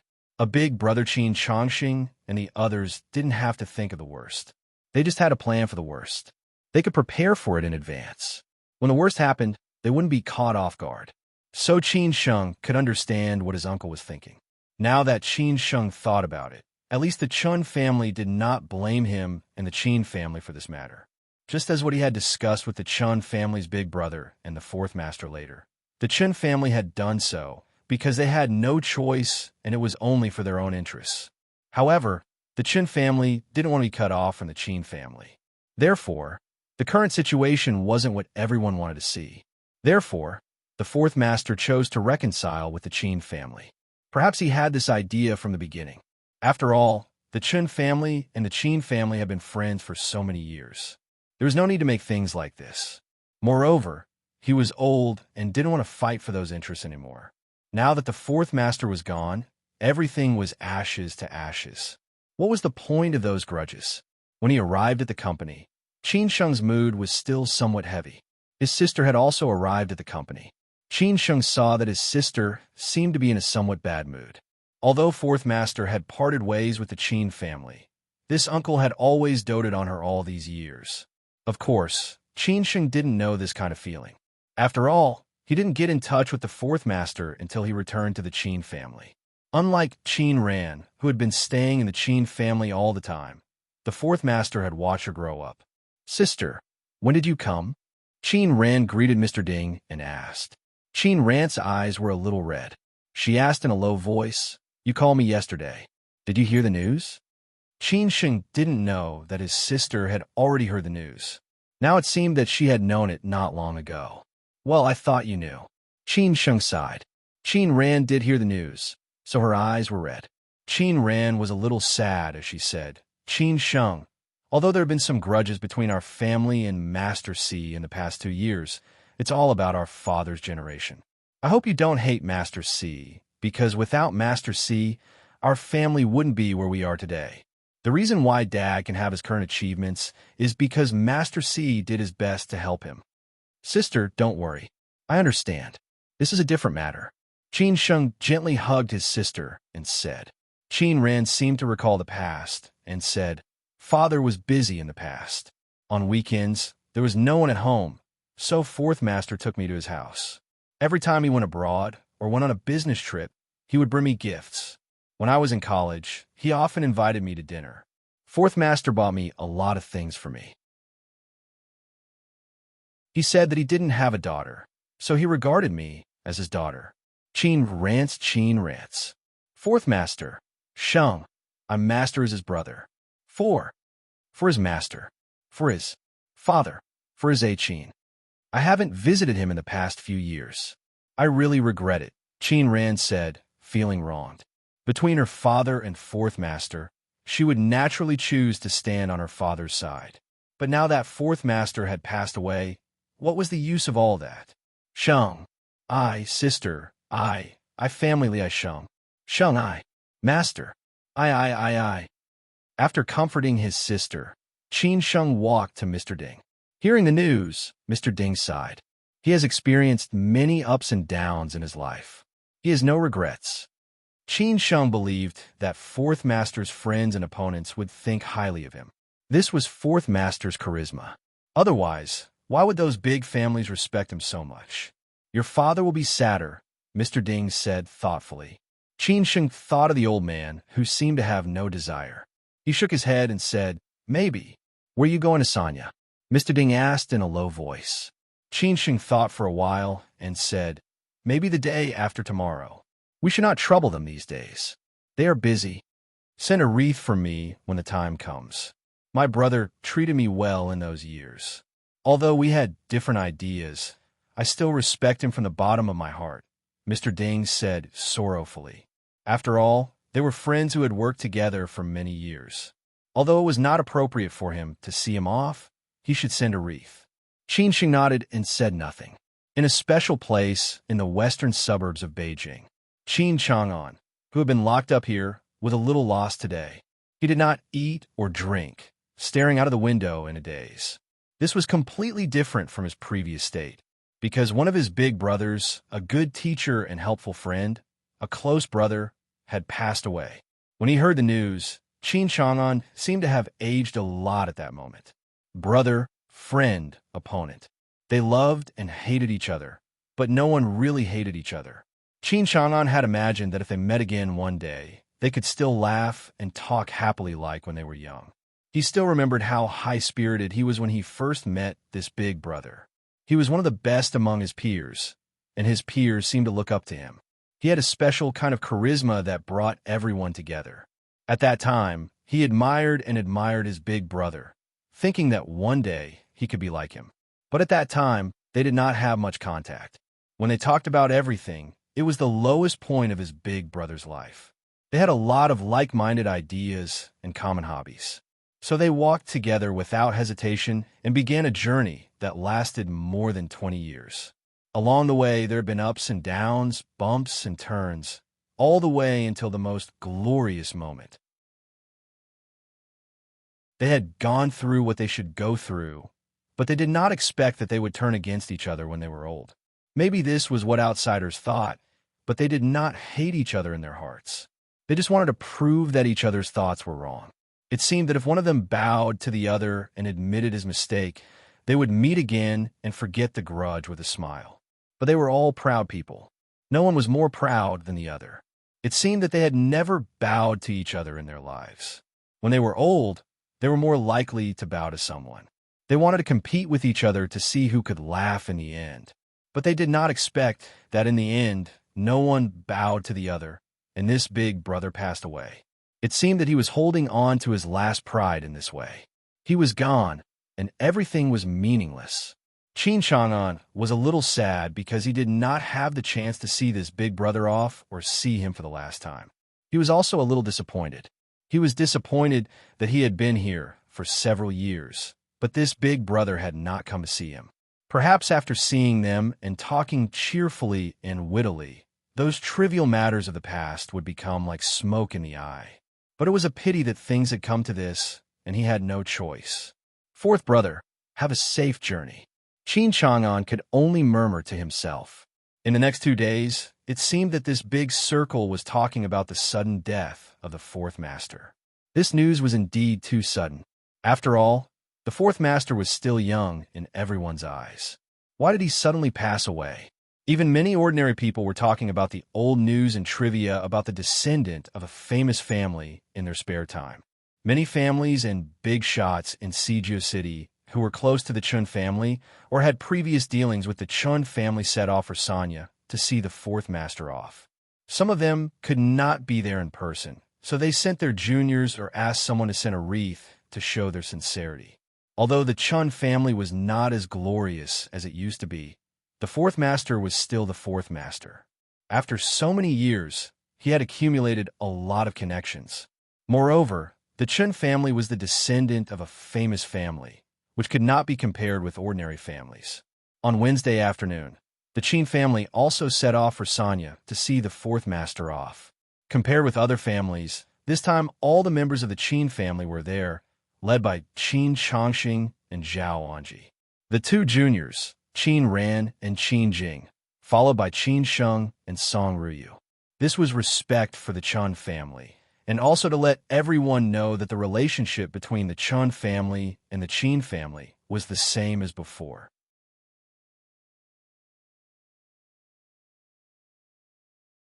Chapter 1220. The fourth master's song ended, and people left. The drama of his life was exciting enough, and he might have some regrets. But now all of that had vanished into thin air. Although the fourth master had already passed away, he had still been involved in this storm, so some of his old friends did not go to Sanya to send him off in order to avoid arousing suspicion. They only sent him a wreath. Of course, some people went to Sanya to join in the fun, and some people wanted to take this opportunity to get what they wanted, which was nothing more than benefits and resources. The Qin family didn't want to avoid arousing suspicion. This trip to Sanya was just to see the old master off. They also knew that there would be people gossiping behind their backs. As long as they had a clear conscience, it was okay. It was already night when they arrived in Sanya. Compared with the gradually colder weather in the north, the climate in Sanya was more comfortable. Without the sea breeze, it would be a little stuffy. The Qin family didn't waste any time and went directly to the villa in Yaolong Bay. Chun Beiwang, who had been in Sanya for a few days, had already arranged everything. They had dinner in the villa. Maybe they were here to see the fourth master off. Everyone was in low spirits.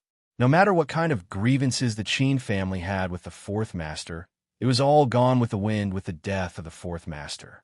After dinner, Qin Changxing took Zhao Anji out, saying that they were going to meet some friends. Qin Sheng and the others did not know whether they were going to meet the local friends of Sanya or the friends who came all the way from Beijing to see fourth master off. In the past, when Qin Chang'an occasionally came to Sanya for vacation, he would live here. Qin Sheng had lived in this villa of the Qin family in Haigang Bay last time. It was estimated that it was the first time for so many people to live here. Also because so many people could live here, he chose to live here. After Qin Changxing and Zhao Anji went out, Qin Sheng, Song Ruyu, Qin Ran, and Qin Jing went for a walk by the sea. After all, this was a top villa community near the sea, only a few steps away from the beach. Last time, Qin Sheng met his uninvited friend Chu Keating here. But this time, there seemed to be no one in the Chu family's villa. It was dark and nothing could be seen. Obviously, Chu Keating didn't live here. Last time, he deliberately came to see Qin Sheng. Moreover, it was absolutely crazy for Chu Keating to live here alone. This huge villa seemed a bit too empty for only 1 or 2 people to live here. Not only was there no one in the Chu family's villa, but the other villas were also empty. Only the Qin family's villa was brightly lit. This was a private beach that belonged to this community. No one else could enter this beach, so it was relatively private. Even so, it was surrounded by the Qin family's bodyguards. After all, the entire Qin family had come to Sanya this time. In addition, Sanya was a place of trouble. Everyone was gathered here. Who knew if there would be someone else who would take advantage of the situation? At that time, it would not be worth it to provoke the Qin family and other people's grudges. Therefore, Gongsun had already told Qin Beiwang to be careful in Sanya. On the beach, it seemed that Qin Jing didn't want to disturb her brothers and sisters, so she ran to the seaside alone to chase the waves. Qin Ran specially sent 2 people to follow her, in case of any accidents. After all, at night, the wind was strong and the waves were strong. Qin Sheng walked side by side with Song Ruyu and his sister Qin Ran. Song Ruyu held Qin Ran's arm tightly. Maybe because of the strong sea breeze at night, they both wore skirts and scarves. Didn't you say that Chu Keating lived here the last time you came to Sanya? Why don't I see him today? Qin Ran asked casually. Qin Sheng replied with a smile. Last time, he must have lived here on purpose to approach me. It's impossible for him to live here for a long time in such a big villa. Besides, 4th Master suddenly died of illness. Maybe there are many playboys in Sanya. Chu Keating is busy. I know that Chu Keating is a famous playboy. Did he influence you last time? Qin Ran said half-jokingly. Of course, she was saying this to Song Ruyu. Qin Sheng hurriedly said, Sister, am I that kind of person? I've always been strict. If you don't believe me, you can ask Ruyu. Before Qin Ran could say anything, Song Ruyu said lightly, Do you really want me to tell you? Then you went to Shanghai. When Song Ruyu said Shanghai, Qin Sheng hurriedly changed the topic. Sister, who did you say uncle and aunt went to see? Song Ruyu pursed her lips and smiled. Since she could say this out loud, she naturally didn't take it seriously. It was rare for Qin Sheng to be embarrassed, so Qin Ran couldn't help but laugh. She didn't continue to make fun of him. She just said they should be old friends from Beijing or other places. After all, there should be many people who came to see 4th Master off this time. Qin Sheng said thoughtfully, Sister, do you think there will be any accidents when we go to mourn 4th Master tomorrow? I'm afraid that someone will have ulterior motives. I don't think so. If anyone has ulterior motives at this time, he will probably become the target of public criticism. Qin Ran thought for a while and then looked at Song Ruyu. Ruyu, what do you think? This time, Song Ruyu not only represented the Qin family, but also the Song family. However, the Song family didn't have much interaction with 4th Master, so the elders of the Song family didn't come in person. But they all sent people to send wreaths. Song Ruyu said lightly, I don't think so. Qin Sheng felt that he might have thought too much, so he didn't say anything more. After taking a walk on the beach, they sat on the sofa and watched a movie for a while. It wasn't until after 10 o'clock that Qin Changxing and Zhao Anji came back. After Qin Changxing came back, he called Qin Sheng to the balcony outside and said, Some people advised us not to go tomorrow. They are afraid that the Chun family will be against us. After all, the relationship between our 2 families is not very good in recent years. Also, when you saw him some time ago, he suddenly had a relapse. They are afraid that the Chun family will link the 2 things together. Then we won't go? Qin Sheng asked. They had already expected this. However, he had also called the Chun family's big brother, who reassured him. It should be okay. Qin Changxing was silent for a while and said, I also thought about it on the way back. As long as we have a clear conscience, it will be okay. Since we are here, we can't just go. Otherwise, it will seem that we have a guilty conscience. Otherwise, we should not come. Qin Sheng echoed. Uncle, I think you are right. Since we are here, we should go. What others think is their business. Even if the Chun family will be against us, we will talk about it at that time. Some things can't be avoided, and some things should be faced, Qin Changxing said. As for what others said, he would let them say it. In the morning, the weather in Sanya was very comfortable. It was not as hot and stuffy as before. All the members of the Qin family, who were dressed solemnly, were ready. Today was the day for everyone to bid farewell to the fourth master. It was both a memorial service and a farewell ceremony. After the memorial service, the fourth master would be cremated in Sanya. Then, the ashes would be transported back to Beijing for burial. At that time, there would be no memorial ceremony in Beijing, only a funeral ceremony. Some people didn't come this time, maybe because they wanted to directly attend the funeral ceremony. However, the Qin family and the Chun family have been close these years, so they should naturally attend the farewell ceremony. At that time, they would not be absent from the funeral ceremony in Beijing. Several black artists were already waiting outside the door. Qin Changxing looked at the crowd and warned again, "When you arrive there today, if everything goes well, then there will be no problem. If something unexpected happens, you should all stay calm and let our elders handle it." Qin Changxing was preparing for a rainy day. If something unexpected happened to the Qin family today, it would immediately be known by everyone. At that time, it might be disadvantageous to the Qin family. Therefore, Qin Changxing warned again and again, just in case. Of course, he said this to the younger generation. Qin Sheng, Qin Ran, and the others nodded. Qin Changxing looked up at the blue sky and said in a low voice, "Let's go." At the same time, in various hotels in Sanya and other places, different cars and tycoons also went to the farewell ceremony.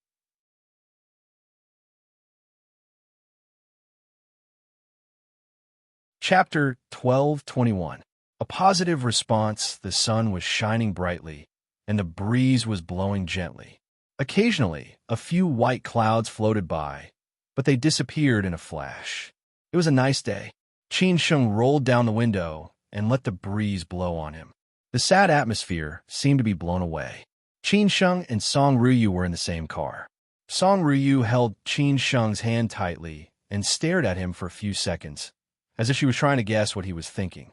Qin Sheng said casually, "Ruyu, have you ever thought about what happens to people after they die?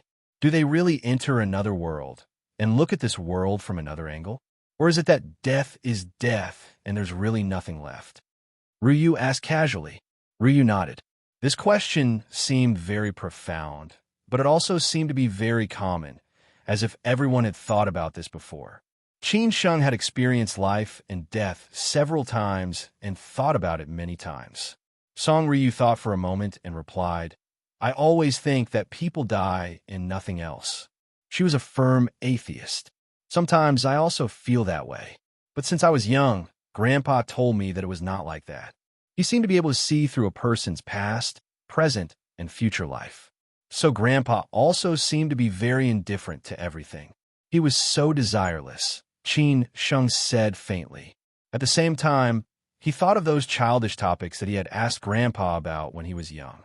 If he asked about those topics again today, they would be so profound and unpredictable. Song Ruyu didn't say anything. She had her own logic and understanding, and she respected other people's opinions. Qin Sheng continued, "Another example is that when I was young, I had already forgotten what my mother looked like, but I always dreamed of her. I didn't know who she was until I saw her photo. Then I knew that the woman who always appeared in my dreams was my mother." Song Ruyu frowned slightly and didn't say anything. She was also thinking about why. It is said that the end of science is theology. Others regard this as feudal superstition, but I have been by my grandfather's side since I was a child, so some things are hard for me to understand. Isn't it said that this world is more filled with dark matter? Those so-called spirits and souls, do they also belong to dark matter? Or should I say that after people die, they actually live in the same world as us, but we can't see them? Qin Sheng said, somewhat mysteriously. Song Ruyu didn't know why Qin Sheng suddenly said this. Or maybe he thought of many things because of the death of the fourth master. "Why did you say that?" Song Ruyu asked. Qin Sheng explained, "I just thought that when Grandpa passed away, he was not afraid of death at all. Instead, he seemed to be embracing death, so I overthought."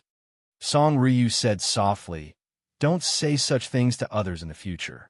Otherwise, people will think you're crazy." Well, I've always been a psycho, Qin Sheng muttered in a low voice. At this time, the motorcade had arrived at their destination, a resort surrounded by mountains and the sea in Sanya. This resort belonged to a company under the Chun family. It was not open to the public and only entertained the company's internal staff. Otherwise, why would they hold a farewell ceremony in a hotel? There were many big shots coming today, so the security of the resort was very high. There were security personnel dressed in black and wearing earphones everywhere. There were also many security guards in ordinary security uniforms. The Chun family had hired the largest security company in Hainan to be in charge of the security for the farewell ceremony. Not everyone could attend the farewell ceremony of the fourth master. The precondition was that they had to be friends of the fourth master or friends of the Chun family. The team in charge of the funeral of the Chun family would also be informed in advance. Otherwise, they would not be allowed in. After all, there would be many big shots coming, and the Chun family did not want any accidents. When the Qin family's motorcade arrived at the resort, the parking lot was full of all kinds of cars. Almost all of them were black or white, which looked very grand. From the entrance of the resort to the farewell ceremony hall, there were all kinds of flowers on both sides of the road. There were not only white or yellow chrysanthemums. Maybe the Chun family didn't want the atmosphere to be too heavy. The Qin family had already informed the Chun family, so they also knew that the Qin family was coming. They entered the resort smoothly. Some people had arrived earlier than the Qin family, so they saw many old friends or acquaintances in the parking lot. However, they didn't have time to say hello before they got in the cars and left in a hurry. Everyone went to the farewell ceremony site. No one spoke along the way. Qin Sheng and the others followed the elders unhurriedly. Outside the site of the farewell ceremony, they met more acquaintances and friends. Everyone was waiting to enter the site. Compare with the relatives and friends who didn't have time to say hello in the parking lot. How could they be so familiar with each other now that they were all together? Qin Sheng also saw several old acquaintances, such as the previous shareholders of the Chong and family. They had more contacts with the fourth master and the Qin family in the past. How could they not come this time? Everyone was a little surprised that the whole Qin family came here. Of course, some big shots also received the news in advance. Many people had already come over to say hello to Qin Chongqing and Zhao Anji.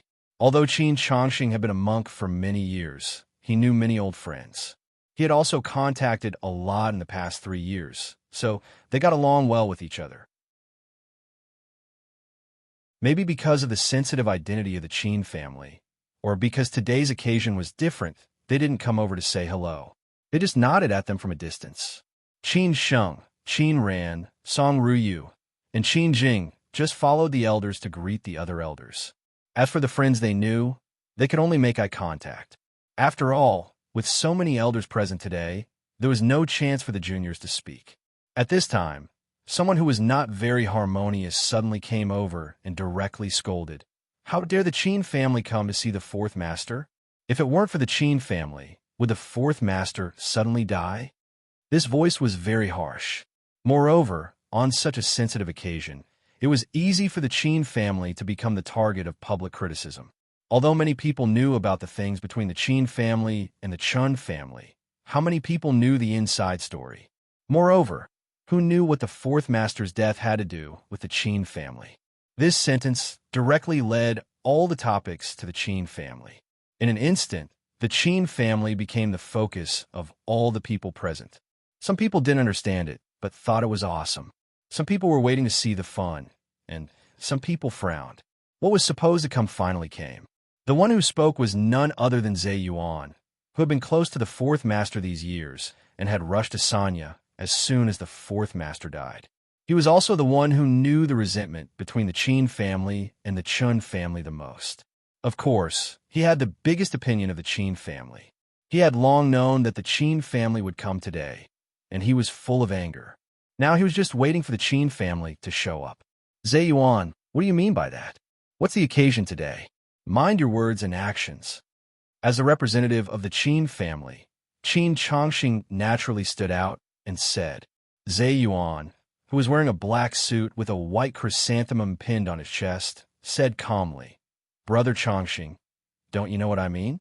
How did the Qin family end up like this? Fourth uncle and the Chun family did a lot of things for you. What did you do in the end? Fighting the hand that feeds you. Is that what a human would do? Hearing this, Qin Sheng couldn't hold back his anger. He knew that someone might make trouble today, but he didn't expect that it would be Zhe Yuan. Song Ryu held Qin Sheng's arm tightly. She didn't want Qin Sheng to stand out today. After all, everyone wanted Qin Sheng to make trouble, which would make the situation worse. Zhe Yuan, I know that you were close to the fourth master, and his death made you sad. I'll just take these words as nonsense. Don't continue to make a fool of yourself here. Qin Changxing's words were very polite. Zhe Yuan didn't stop there. He laughed and said, Brother Changxing, fine. I won't talk about the past. Let's talk about how fourth uncle passed away. Why did fourth uncle suddenly get seriously ill and go to the hospital after Qin Sheng came to Sanya to see him and finally died? Why don't you tell us what happened? Did you force fourth uncle to die? As expected, Zhe Yuan pointed the spearhead at Qin Sheng. When he said these words, he stared at Qin Sheng fiercely. As expected, after this sentence, many people present who didn't know what had happened began to talk about it. Before Qin Changxing could respond, Zhe Yuan confronted Qin Sheng and asked, Qin Sheng, if you are a man, you should take the initiative to stand out and tell us what happened. Am I telling the truth? This sentence put Qin Sheng in a difficult position. He tried hard to control his emotions and didn't want to have a direct conflict with Zhe Yuan. In this way, he would fall into their trap. However, if he didn't respond, others would acquiesce to this fact. They would think that Qin Sheng had indeed done something guilty, so he didn't dare to respond directly. Qin Changxing and Zhao Anji were both afraid that Qin Sheng couldn't control his temper and would quarrel with Zhe Yuan here. They both looked at Qin Sheng and signaled him to calm down. What should Qin Sheng do? His brain was spinning rapidly. He began to think of countermeasures. How could he not be at a disadvantage? In the end, Qin Sheng thought of a desperate way. He was also betting on the probability, but he didn't know whether he could make the right bet. If he made the right bet, although this matter would definitely affect him, he could minimize the impact. But if he lost the bet, it was possible that he would lose all standing and reputation. So Qin Sheng chose to respond directly. You're tuning into the Warrior Lore YouTube channel. Don't forget to subscribe and join us on this journey to catch the most captivating stories.